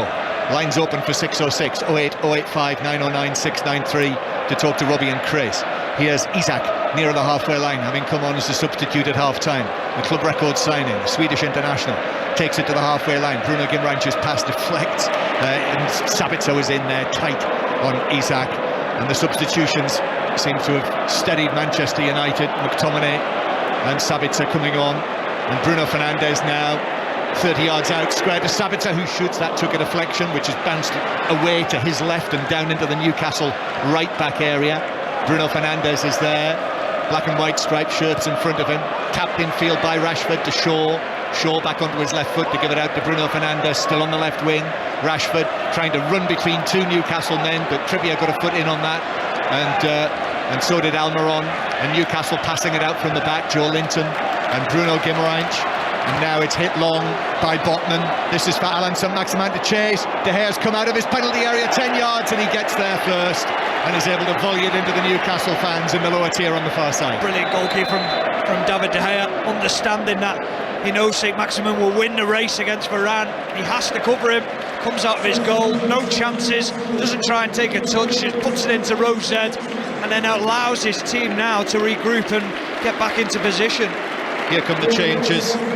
Saint-Maximin and Bruno Guimaraes making way, and you have to think that is a result. Yeah, he's limping off Bruno Guimaraes. It had to be a problem, and as I say, he's taken a couple of hits, one in the first half, one in the second, lengthy treatment, and that's it. His race is run, and possibly with his departure, so is Newcastle's. Yeah, quite possibly been outstanding today, put in a real solid performance, but it hasn't been enough against Fred and Casemiro, and then also Sabitzer and McTominay. It's been a very, very tough day for him, but he's been exceptional. So Joe Willock comes on, and Newcastle with a throw on the left-hand side that Byrne is going to take, level with the edge of the Manchester United box. It's a long one from Byrne into the area, headed away though by McTominay. Trouble, and Manchester United break. Stephen Warnock said it. Trouble. Fernandes now. Bruno Fernandes, crossfield pass deflects off the defender Trippier. Unfortunately for Loris Karius and Newcastle, it deflected into the gloves of the fallen goalkeeper. Yeah, well done Kieran Trippier, because he read the situation perfectly. Knew he couldn't go too close to Bruno Fernandes because that would allow the pass in behind. Just held his ground, asked the question, can you find him? And then just deflects it just enough for Karius to pick it up. So 2-0, Manchester United lead. Here's Jacob Murphy, Wembley-born Jacob Murphy, crossing from the right-hand side into the knees of Casemiro, on the ball ricochets away behind for a corner from the right. If it's going to come for Newcastle, one goal will put pressure on Manchester United, even though they've been leading by 2 goals since 6 minutes before half-time. But with 10 minutes to go, 1 goal would certainly change the dynamic. And this to be taken by Trippier from the right. Corner, driven into the near post, a sliding interception, a sliding block from Bruno Fernandes, and then Cher, who came in for it, went down. Bruno Fernandes getting up, winning the ball. Referee Coots having nothing of a possible penalty. Fernandes plays it through the middle, and a crucial sliding interception by Jacob Murphy, who was back there to slide in and prevent Rashford getting any further than 10 yards inside the Newcastle half. Now it's being brought forward on the right-hand side by Isak. Cher, who's still up, having only just climbed to his feet. He's still up on the right wing, the central defender. Now Isak will take it on, blocked away by Martinez. Kieran Trippier out here on the right, slips it infield to Isak, who turns into the penalty area, but Casemiro just glides over and moves into position, instinctively in the right place, is able to play it away. But Newcastle take up possession again. It's Willock round the outside into the penalty area, takes it on, wins a corner as Wan-Bissaka came across. Corner Newcastle. A good spell of pressure again from Newcastle. Just waiting to see the replay from the challenge from Bruno on Fabian Schär. It's just popping up onto our monitors now. I don't think there's too much in that. Be very harsh to give a penalty for that. Correct decision again from David Coote. Jadon Sancho is going to come on next for Manchester United. Here's the corner for Newcastle, played into the near post. Casemiro's underneath that, heads it away. Anthony sprinting away to the halfway line. He's the only red shirt up there. He tries to go around Murphy. Still Anthony. Murphy though has just about got it, and he's been fouled by Anthony. And it's a free kick to Newcastle. That's the danger, of course, with the players Manchester United have. But that will be Anthony's last sprint of the match. He's off, and Jadon Sancho coming on into the League Cup final. Well, I thought he's going to have some pace here, Anthony, to outrun Jacob Murphy. Murphy never looked flustered one bit, always in control of the situation. That's why you have him back as the final man. Just on another note, John, Newcastle set pieces today with Kieran Trippier, of all people, have been shocking. They've been so poor in a final. A final can change, it can settle a final, a set piece, and they've just simply not been good enough today for a man of his quality. So finally, Jadon Sancho, he could have gone off on the far side, Anthony, but he walked all the way across the pitch, widthwise, to leave over here. I bet Eddie Howe found that annoying, maybe. As Newcastle get play back underway again. 2-0 Manchester United lead. The Casemiro goal and the Rashford deflected shot, the Botman own goal, as Callum Wilson's wanting a free kick for a foul by Martinez, nothing given. Manchester United play it downfield. 6 minutes to go. 6 minutes for Newcastle United. I mean, they've got to score first, but at the moment they are looking at 5 consecutive cup final defeats since they last tasted trophy success back in the 60s. Last domestic cup success in the 50s. And Manchester United, this Eric Ten Hag side, well, they've done a job on Newcastle here today, full of confidence. And now Newcastle, most of the second half has been played in the Manchester United half. Trippier now on the right hand side gets it down, plays it to Murphy, edge of the area. Murphy drops a shoulder, shoots wildly from the angle, and that's landed up halfway up the Newcastle fans in the end to our right. Poor decision from Jacob Murphy, wrong decision. You're never going to score from that angle. He's probably 7 or 8 yards out. He's in between the 6-yard box and the 18-yard box, and it's just such a tight angle. He's trying to put it either in the top corner or fire it across the goal. You'd always fancy David De Gea from that angle. Just stand it up to the back post or hit it hard and low across the 6-yard box and give someone the opportunity to put it in an own goal, or a striker to tap it in. But decision making not good. That's Stephen Warnock with us on 5 Live, England international. We're just waiting for David De Gea to in fact he's been yellow carded, he's been booked for time wasting Manchester United. After everything Eric Ten Hag said, goodness me, I thought they didn't do things like that. Cynical of you, John. Newcastle with the ball at the back. Schär fires it forward. Here's Isak. Dan Burns available on the left hand side. Isak gets his head down now and he's running. 3 red shirts around him, then touches the ball to the left hand side. The cross is deflected up and bounces behind. Another corner. But I think it speaks volumes, really. Manchester United have had to defend for most of the second half, but that's what they've done. And actually, in terms of clear opportunities, I mean, David De Gea saves. I think he made 1 in the first half for a Malin St Maximin, straight at him. In the second half, nothing. Corner then, Trippier, here it comes, punched away by David De Gea. He whipped that in underneath the crossbar, but De Gea was underneath it, unchallenged. Comes back to the right-hand side, Almiron plays it in, Joe Linton's trying to get up there, it bounces down, shot on the turn, and then cleared away by Sabitzer on the edge of his own penalty area. But I think you saw it. I mean, if there was ever a game, I mean, people have talked long, haven't they, this season, since Manchester United ran into form, about the role of Casemiro. as a long ball is played forward to Rashford, who plays it across via a deflection. Oh, and that's bounced all the way to Sancho. Sancho slips that to Rashford, left side of the area, he's got space here, turns onto his right foot, lays it back to the edge of the box. Sancho square from him, Wan-Bissaka with the effort, but straight at Karius, who is able to scoop it up. Well, that would have been an unlikely goal scorer if Wan-Bissaka had sealed the deal for Manchester United, but Karius was right behind it. And now Newcastle attack down the left-hand side, but Wan-Bissaka, the revitalised Wan-Bissaka, was able to go with Willock, put in the challenge, and it's a throw to Manchester United on the far side. I think when you were talking before about Manchester United, they're happy to soak up this pressure. There's a belief that they can defend, and that is a huge difference to what they had last year or what they didn't have. Now we're seeing it in this Manchester United team, that there's a real team spirit amongst them and a desire to keep a clean sheet. Well, Joe Linton is fouled by Casemiro, who's just a little late in with the tackle, and that's a yellow card, I think, for Casemiro. Just caught late, just as I was building up to praise him. Oh yeah, you know, the ball had gone. It's quite high, and he stepped on the point where the top of his foot meets his ankle. And if there'd been any more force in that, Casemiro could have been in trouble. Free kick though, which is played in by Trippier. McTominay got his head to it. Shares there as well, headed it back out to the edge of the area where Rashford cleared. 3 minutes of the final to go. Murphy hits a shot from way out, 30 yards, that had a bend on it, but the bend, he wanted it to draw in, it faded away, and it was wide of the post. John, as he's running, I'm thinking, don't hit it. You're 30-40 yards out. As he hits it, I'm thinking, he's wrong-footed, De Gea. De Gea hasn't seen it.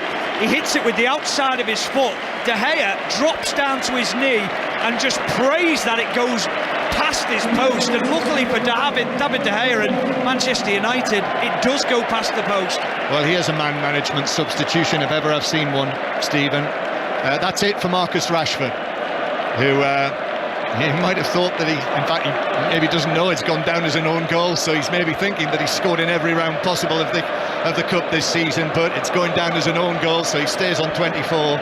And who's Eric Ten Hag brought on for the final moments, probably the cup final winning moments? The under fire club captain Harry Maguire.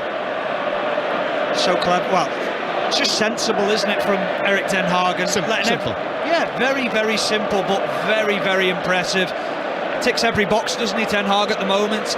Everything he seems to do is coming off, but every move he makes is well thought out as well.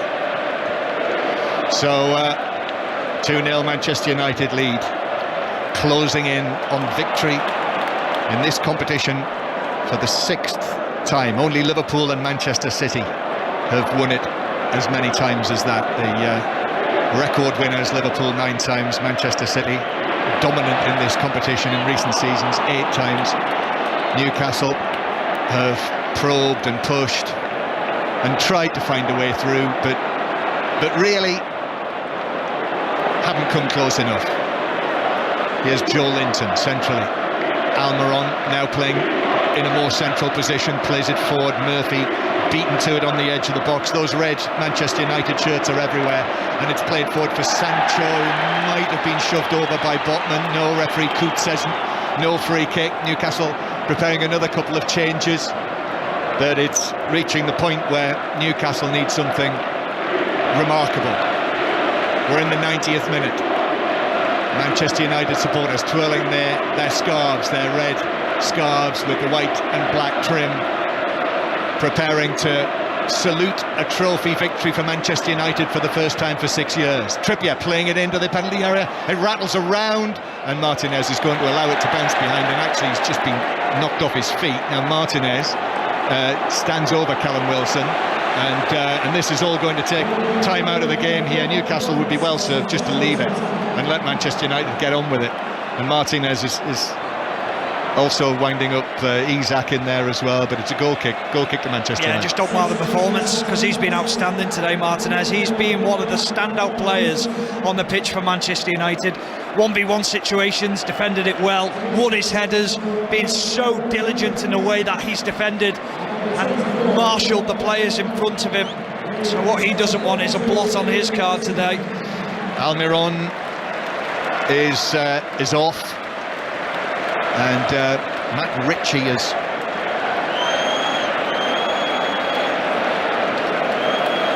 I beg your pardon, it's Elliot Anderson who's just waiting to come on. And Matt Ritchie had already come onto the field. So that's it for Callum Wilson. Just has struggled lately. He was a doubt, remember, Callum Wilson. He was another one who had a bit of a problem in recent weeks. So he's off the field. And we are now into 5 minutes of added time. It's going to be disappointment for Newcastle United supporters here at Wembley again. Just like 1999, they're losing 2-0 in the final to Manchester United. Newcastle playing it forward, but Byrne, it's come off an arm, Sabitzer's arm. It's a free kick on the left-hand side. Free kick. Kieran Trippier is quickly over there to take this, grabs the ball back, wants to place it, and it's out. It's probably 5 or 6 yards in from the left touchline. Yeah, Matt Ritchie's took over from Kieran Trippier. Yeah, Ritchie's going to take it actually. Black and white flags waving. Ritchie plays it in. Joelinton with a header. Oh, it's hit the crossbar, and then it's pulled back across, and then cleared away by Manchester United. Harry Maguire just puts it out of play. Well,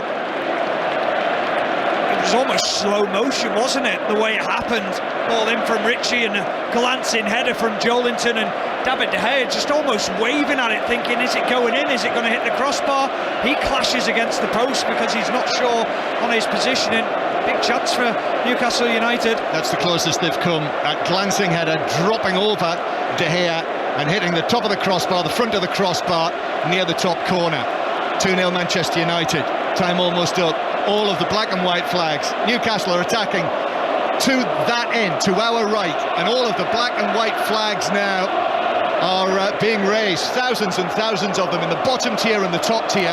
They're attacking towards a wave, but they've lost the ball on the halfway line, and McTominay gives it to Bruno Fernandes, and Bruno Fernandes into the box, beats the defender, back onto his right foot. Karius comes out and makes an excellent save to block it up and over the top of the crossbar, and that should have been it. That should have been 3-0, but Bruno Fernandes holds his head and wonders how he didn't score. I have to give credit as also to David De Gea. I saw the replay. He does actually get a touch on it and pushes it onto the bar, but down the other end, credit to Loris Karius, because he's not had anything to do in this second half really, and he makes a brilliant save from Bruno Fernandes. Fernandes chops inside, sends a defender, and then you think he's just going to put it into an empty net. Karius makes a big save. In the 4th minute of added time here at Wembley, 5 Live and the World Service from the BBC. Corner taken short by Manchester United. McTominay trying to get it down, but in comes the challenge to put it behind for another Manchester United corner. And in every sense, Manchester United have got Newcastle United exactly where they want them.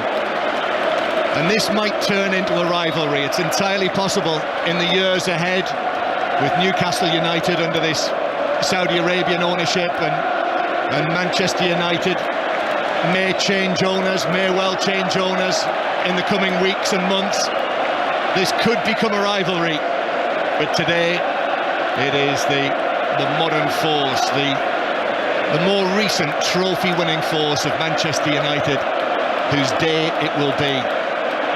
But it's been a long time for them, 6 years without a trophy, since the Europa League under Jose Mourinho in his first season back in 2017. They've taken the corner short, they've won a throw-in on the left-hand side, and they've got Newcastle penned back in there, and then there's a foul on Bruno Fernandes, who won it, and the ball bounces away, and there's frustration now for Newcastle, and tempers have boiled over, and I think Newcastle have been wound up, and Fabian Schär's got involved needlessly, and Bruno Fernandes is down on the ground, and players from both sides are milling around, and this is all taking time out of the game, and referee Coots pulled out his yellow card, So someone is going to receive it, possibly Fabian Schär. Let's see, I think it will be. He's still trying to just calm things down. Words are still being said. In fact, it's Martinez. Yeah, and do you know what, John? He deserves it for what he's just done. The whistle goes and he knows someone's running towards him, and he just blasts the ball at them from 2 yards away, right into the midriff. And that's why Fabian Schär ran towards him, as if to say, why? Why'd you have to do that? But he loves to wind people up. It's a side to him that he has an edge. Manchester United fans love him. More from Ben Mee to come on 5 Live, who's with us here today after the full-time whistle. But there it is.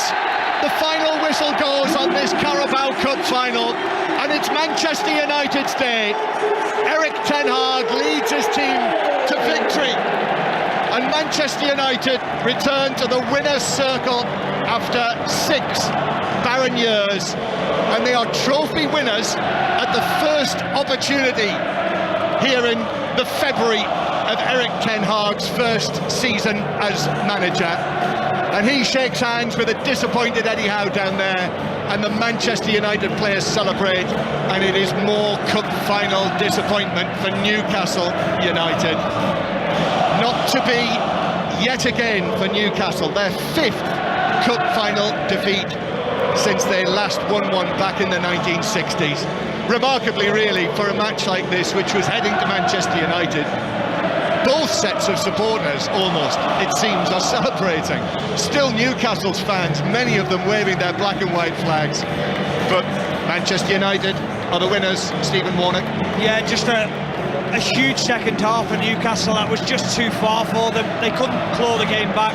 Effectively, the game was killed off by Manchester United in the first half. Going 2-0 up, it was always going to be difficult for them. They gave it a good go. They didn't really test De Gea too much, but outstanding from Manchester United from a defensive point of view, from a counter-attacking point of view. Magnificent from Erik ten Hag. Every move he made today was perfect.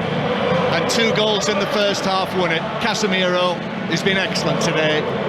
One of Manchester United and Ten Hag's players of the season. And Marcus Rashford, pivotal in the second with the deflected effort that looped past Loris Karius over his head, going down as a Sven Botman own goal. Still the celebrations continue, and Manchester United in front of their supporters, and Newcastle United, well, they hoped it was going to be different this time, but in fact, just like their last final back in 1999, it's finished. Manchester United 2, Newcastle United 0. The black and white flags away to our right-hand side. There's still a few of them swirling in the wind. Those Newcastle fans, you can tell part of the reason they're still so buoyant is they believe they will be back, and why shouldn't they? But Stephen Warnock, Manchester United are back? Well, the signs are there that they're on the way back. They're starting to show the quality. I've said it many a time, Ten Hag worries me. I think he's quality. I love everything about him. I love his demeanour. I love his tactical decisions. I love the way he is with the players. It's hugely impressive. I think he's a great addition to the Premier League, and he suits Manchester United. It takes a big character to walk into Manchester United and to try and fix it, and he is doing it with everything going on behind the scenes, with change of ownerships, with the owners that are in charge now, and the sort of the ill feeling towards them from the fans. He's come in and calmed all that down. He's almost took the attention off the Glazers, and now we're looking at Manchester United. We're looking at Erik ten Hag, and we're seeing the job he's doing, and you've got to tip your hat to him and just say it's going very, very well, and he is hugely impressive. Stephen Warnock, John Murray, Ian Dennis, Ben Mee, all with us. We will stay with you all the way through the celebrations. We'll take you through Manchester United lifting that trophy as well before we hand over to Robbie Savage and Chris Sutton for 606. But you can call now, 08085 909 693. Book your call in to speak to Chris and Robbie. Juliet Farrington, how does it look down there?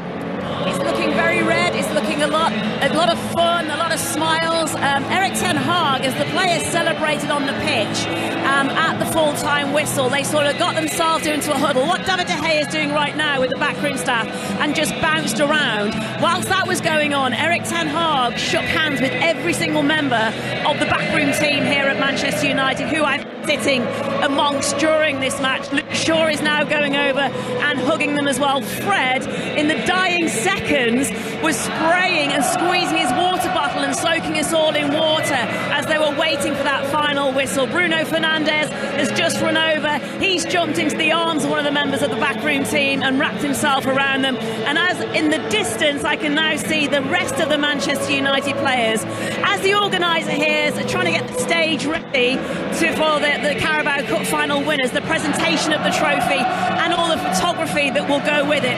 They're on the far side now doing their celebratory lap of honour and applauding all those fans who have stayed behind to cheer them and congratulate them in winning this Carabao Cup final 2023. Ben Mee, Manchester United were great on the ball, they were great off the ball, deserved winners? Deserved winners. Really impressed with their defensive structure. Stephen said it in the commentary, their desire to get behind the ball, work for each other, defend for their lives. In that second half, they needed to do that organisation.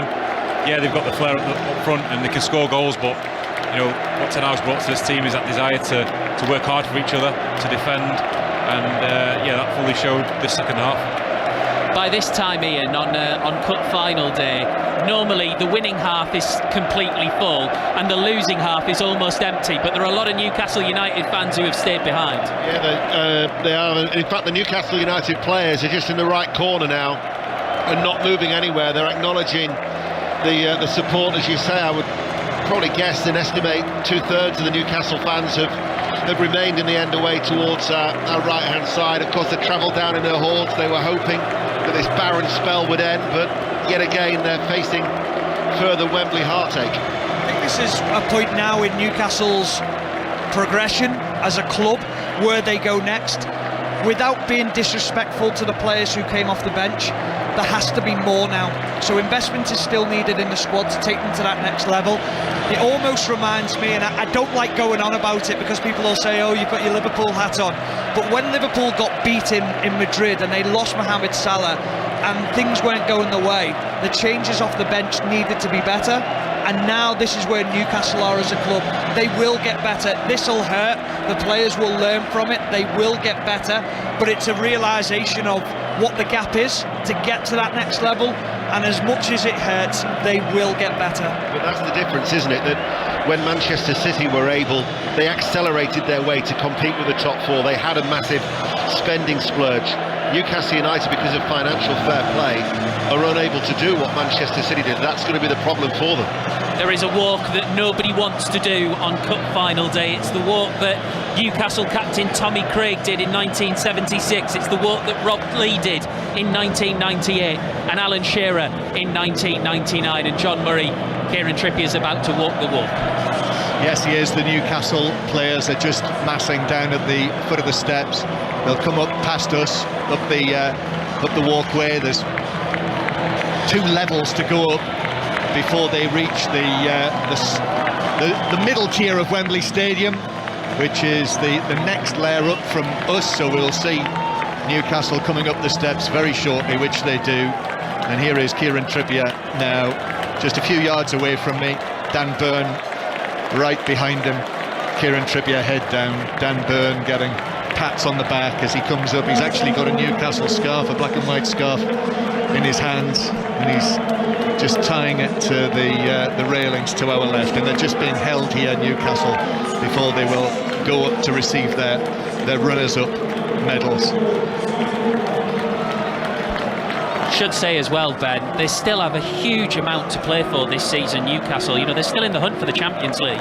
Yeah, certainly, they've still got loads to play for. They can't let this affect them too much. They'll get back to the training ground, and they've got a lot to be proud of today. I think they give everything that they could. They came up against a very strong United team and a strong unit as well, and they give everything they had. And you can see the ejection coming up past us here now on the players' faces, which it's never nice to have that feeling. And we've got lots to be proud for, still lots to play for the season. As Fabian Schär passing by is now huge lump actually on the left side of his cheek, just to the left of his eye, and scraped, bloodied as well. Loris Karius as well making his way up past us. Wasn't to be, and the deflected goal for the own goal was unfortunate, but did make some saves, some very decent saves during the course of the match, and he now just disappears up the steps as Newcastle up on the top tier. The owners are up there. See Amanda Staveley via the screen, and all of the new Newcastle United hierarchy. And as you say, Stephen, seeing them there go along the line. Eddie Howe's up there as well now, having passed us by. You do have the feeling that all of them together, there is still that feeling that maybe the day that they are able to deliver the trophy isn't too far away. No, the signs of progression have been incredible from Eddie Howe, and what he's done since he's come into the football club, and how he's transformed the city as well. He's united the city with the football club, and that's a big ask to do at any football club. He's been able to do that very quickly, and an impressive job. Now it's about learning from this defeat. Let's take nothing away from Newcastle. They were really good on the day, but it was just being clinical in the final third that they weren't able to get the shots off on goal and cause Manchester United too many problems. Yeah, the chairman Yasser Al-Rumayyan is up there as well, just very close to Amanda Staveley. So all of the handshakes, all of the Newcastle United handshakes, and now they leave the way clear for Manchester United. Here they come at the bottom of the stairs. The Manchester United players, led by Harry Maguire at the moment, seems to be trying to work out who he thinks should go first. But all of those Manchester United players, you can see it in their eyes as they begin to walk their walk. United winning their 6th League Cup title, but it's been 6 years without a trophy. And John Murray, here they come. Yes, you're right, Steve. He was looking for Bruno Fernandes, actually, Harry Maguire. So I think possibly Bruno Fernandes, having started the match as captain, and Harry Maguire as the club captain, my guess would be that it might be a joint presentation to I think you're right, the John. two of them. Yeah, I think there's huge respect from Maguire as to what Bruno Fernandes is doing. He knows he's the captain when he doesn't play, so that's vitally important that they keep that relationship, and that's a sign of huge respect between the two players. Just from our box here, I'm just on my tiptoes looking over the heads of all of these people in front of us, and now they arrive on our level, and it is Harry Maguire, a smiling Harry Maguire, who is at the top of the line. Big smiles across his face. There's been some tough times for him in recent times. Bruno Fernandes right behind him. I see the blue and yellow captain's armband as well, to mark the first anniversary of the Ukrainian war is on his left arm, and he's actually being led right away to the far side, which is unusual. Normally they go up these steps next to us in fact, Bruno Fernandes is just standing here. This is all very cleverly choreographed, which makes it look as though Harry Maguire's leading half of the squad to the far set of steps, and Bruno Fernandes is going to lead the other half up these steps next to us, so they will come together. Like a wedding. Like a wedding. And receive it together. Marcus Rashford just outside the window, Jadon Sancho as well, about to receive his first winner's medal, Jadon Sancho with Manchester United. And so half of the players in their red shirts and as well Manchester United, the manager Erik ten Hag is right outside the window here in his black coat and his now trademark polo neck, and he's going to be right at the back of the line, which he is, as they are welcomed now onto the top tier. Looks very, very calm, Erik ten Hag, a kind of thin, satisfied smile on his face. And off they go, up onto the top tier, out of our sight. So we're now looking at the pictures from up on the tier above us, on what is now this dark night here in northwest London. And indeed, Harry Maguire and Bruno Fernandes are united together for Manchester United, with the famous three-handled silver League Cup behind them. It's got the red and white ribbons on it, and they are waiting now to be handed it together. All of these Manchester United supporters waiting for the moment when silverware is returned into the hands of Manchester United. It's been a long time for them. There's the build-up, and any moment now, Harry Maguire and Bruno Fernandes together will raise the Carabao Cup, and Manchester United have seen off the challenge of Newcastle United here at Wembley Stadium. And Harry Maguire, I have to say, it's great to see a smile on his face. He's got one of the handles, Bruno Fernandes the other, and Manchester United Carabao Cup winners in 2023 at Wembley Stadium. And the celebrations for them, they'll enjoy it tonight, but they've got another cup to chase on Wednesday night in the next round of the FA Cup. And of course they're still going in Europe, having knocked out Barcelona on Thursday. That's not a bad week, is it? Knock out Barcelona on Thursday, win a cup on the Sunday, and of course the top of the Premier League isn't too far away from them, 8 points currently behind the leaders, Arsenal. But there we are, great start for Manchester United under Eric Ten Hag. It didn't look too promising, did it, back in August when Ben Mee's Brentford were putting 4 goals past them, and he made that. It was a nightmare start. That was August, this is February, and Eric Ten Hag's got a cup in his hands. You'll hear the cheers in the background as that trophy is passed down from player to player to player. Right now it's going right down the line of Manchester United players. I should say as well, Ian, just looking down the pitch, I was watching just as Manchester United were lifting that trophy. All of the Newcastle players stayed on the pitch, looking up at the balcony, hands behind their back. It was almost like the national anthem was playing, and then they gave a big round of applause when Manchester United lifted the trophy. That will have been hard for them, but it's classy. Yeah, sporting from Newcastle United, but it will only just reinforce what could have been. You know, that can never be nice for any losing finalist to watch your opposition lift the trophy, and obviously Newcastle United's players would have had their own moments, that have had their own dreams that haven't been realised here today. But they've got to use this, as Stephen Warnock was saying now, as a part of the learning curve, if you like. Newcastle United with a new ownership, we'll have to wait and see what investment levels come in the next 2 or 3 seasons because of financial fair play. But you would think with the Saudi ownership that Newcastle will be part of the trying to force their way back to be among England's elite. I noticed Eric Ten Hag is just having a word with Gareth Southgate as well, the England manager, in the director's box. But I just thought that the quality and pedigree of Manchester United really came to the fore today. The Manchester United assistant manager Steve McLaren is down on the pitch. He's just been shaking hands with all the officials. He, of course, as a head coach, won the League Cup as well back in 2004. Last English manager to win the League Cup. There you go. And he's a very, very important part of Eric Ten Hag's coaching staff. And now the players are beginning to make their way back down to the pitch. There'll be another trophy lift at the bright green stage that's been erected to our left-hand side. John, just wanted to say on Harry Maguire, I interviewed him the day he became Manchester United captain, and he talked about the great captains and the Brian Robsons and all this, and he had that look in his eye of great wonderment and excitement. It hasn't gone the way he would have wanted, but this is a huge day for him. Yeah, you know, whether he's still a Manchester United player next season or not, well, you know, we'll find out in coming months, but you know, he will be a Manchester United Cup winning captain, and you know, he's faced his challenges. We speak to him quite regularly, Ian, Harry Maguire, and you know, whatever the challenge is, he doesn't duck out. He'll always, you know, the difficult times that he's had, whether it's with, you know, Manchester United more normally, or the tricky times with England, you know, if it's a testing time, very often Harry Maguire will be the man to step forward and speak.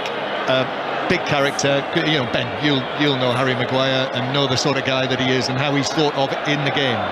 Yeah, for sure. He's a big character. He's come under a lot of scrutiny over the past year or 2 years, and especially as he's become Manchester United captain. But no, he's a big character and a really good lad as well. And you know, really pleased for him to get on the pitch today and to be able to lift that trophy for Man United. Erik ten Hag is beginning to make his way over, as well as the Manchester United players gather around the trophy stage. They're banging in front of it, and I suspect, John Murray, the fireworks aren't far away. Yeah, that's right. I suspect there might be ticker tape as well. And they're gathered down there to our left. And the Manchester United supporters, they crave success, they demand success. And the end to our left, which is the great thing about the League Cup, the final of this competition, in that over 30,000 supporters from both sides are able to get tickets for matches.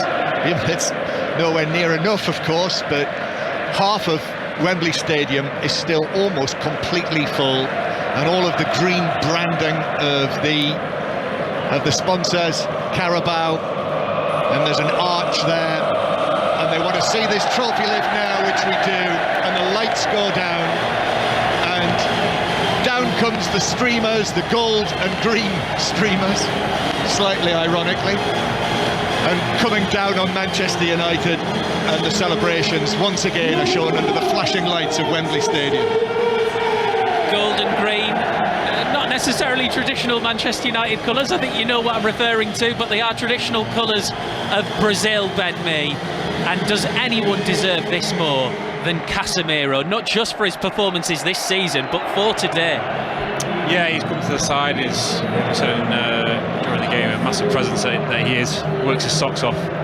But I think it goes for all the team there. They've really worked hard for this today. They've had a big game on Thursday night, and then they're coming to this game as well. Another massive game for them. And Casemiro is he's massive for the team, but there's a few players in there that you could pick out as well that have equally been as good. Martinez, centre halves, Varane as well. Both them centre halves organising that back line have been superb, and yeah, there's a few players in there. Rashford, obviously, not quite getting his goal today, I don't think, but no, he's been one of the top performers as well. So there's many players in there that have started to find their form, and it'd be interesting to see where they can take this team. The names that you mentioned there, Ben, I mean, they're serial winners, aren't they? Varane, Casemiro. Yeah, what was it? 15 cup finals, won 14 of them, Casemiro, and yeah, many of the players, winning trophies, know how to win games, and that's probably what counted today. They've got players in there that can perform on this big stage and know how to win. If you include his career with Sao Paulo, that's his 17th club trophy of his career that he's won. Just underlines what a special talent he is. We've had Bruno Fernandes just speaking to TV. He said it's an amazing feeling. We've been searching for this moment. Finally, the club, the players and the fans, John Murray, as if perfectly timed, are together. Yes, all together, down in that corner to our left, all celebrating in there, in a big huddle with the trophy. They've taken it to the supporters to see it right close up, and indeed it's been hoisted again and again and again in front of them by Raphael Varane. And Stephen, I think, you were saying before about it was a simple decision for Ten Hag to put Maguire on, but a clever one. This is all deliberate, isn't it? The words that Bruno's using, the words that Ten Hag uses, they're trying very, very hard and succeeding to make this whole club and the fans feel like one entity. Yeah, and it's not an easy thing to do, but what he's done straight away, and I said it before, is he commands respect straight away, just because of the way he speaks and the way he delivers himself, the way he holds himself. It passes on to the players. I often think your players, I don't know whether Ben agrees with me on this, I often think your players are a reflection of your manager, and often the message that's given to you by the manager in the changing room, you will more often than not come out and speak the same words when you go into a press conference or in front of the TV cameras, and we're seeing that now. But what we're seeing from the Man United fans is a real belief that they've got the right man at the helm, and finally, I think when Mourinho came in... Stand by, Stephen, we can hear live from Eddie Howe with Julianne. Eddie, the wait continues. Just didn't get that lucky break today, did you? Yeah, I think that's a nice way of summing it up, really. I thought we played really well between both boxes today. I thought we gave everything to the game. There's no lack of effort or commitment from the group, but we just didn't get those breaks, both ends. I thought the free kick was probably a harsh one to give away. Should have defended it better.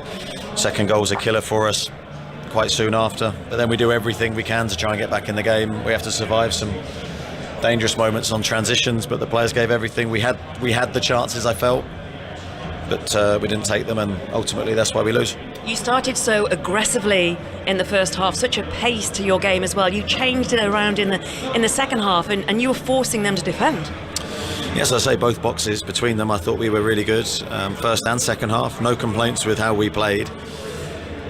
Obviously, the scoreline probably doesn't say that, and that's where football can be cruel at times. But general performance, individually, I thought we were good, collectively good. But yeah, probably weren't good enough around their box, which has been a bit of a consistent theme for us in the last few weeks, and that's something we're going to have to address. Everyone talks about it being a rebuild. It's not a quick fix. So what do you take from this, the positives you take from losing a cup final? Well, I think you take positives from losing. You take positives really in terms of the performance, and I think we've had a group of players this year that have given everything in every game. I'm very proud to be their manager because of that effort and commitment that they've given the club.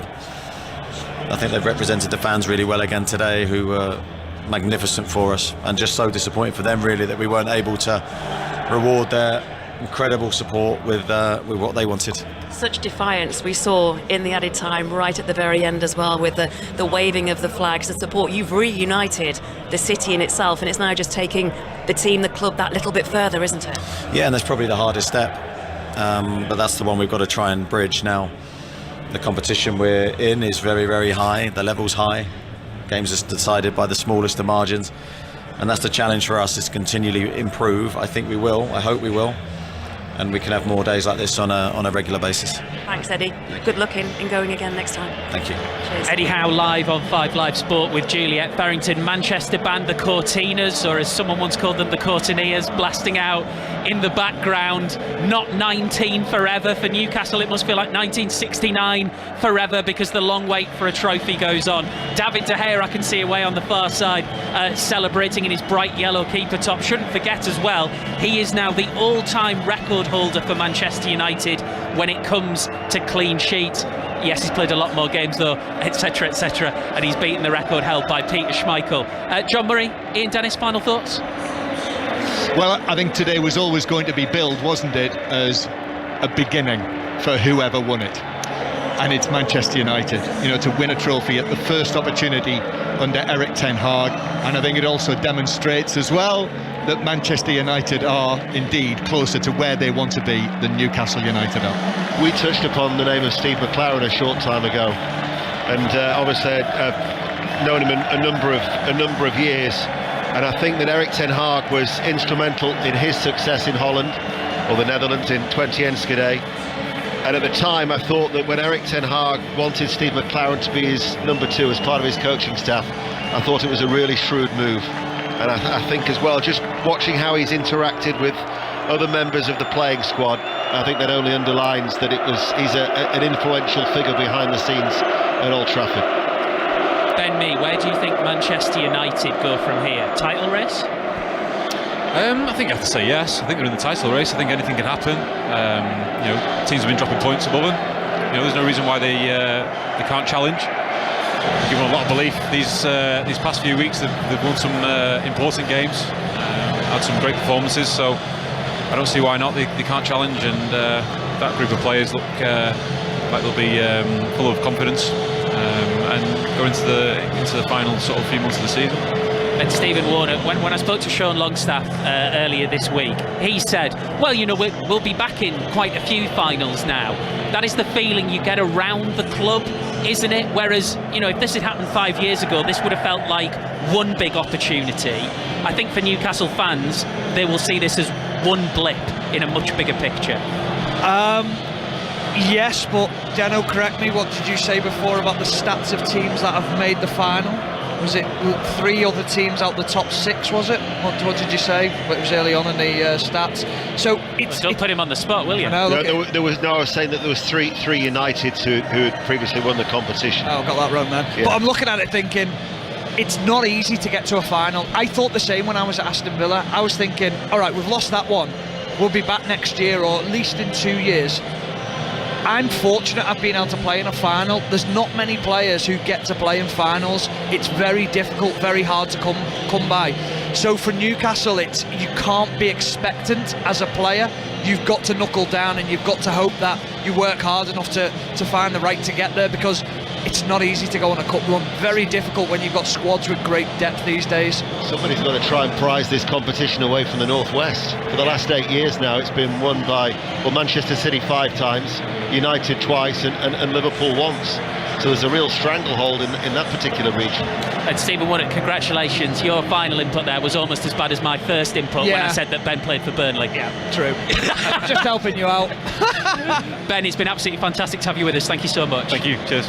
Brentford's Ben Mee with us, with Ian Dennis, John Murray and Stephen Warnock. It is Manchester United's day. Erik ten Hag has his first trophy in charge. The celebrations will continue for their fans. Away to our right, almost all the Newcastle fans have left now, but a great performance from their fans, and well, the players gave it everything as well. 6:06 coming up next, so call now 08085 909 693. You can speak to Robbie Savage and Chris Sutton. They'll be with you the other side of the news with Stuart Clarkson.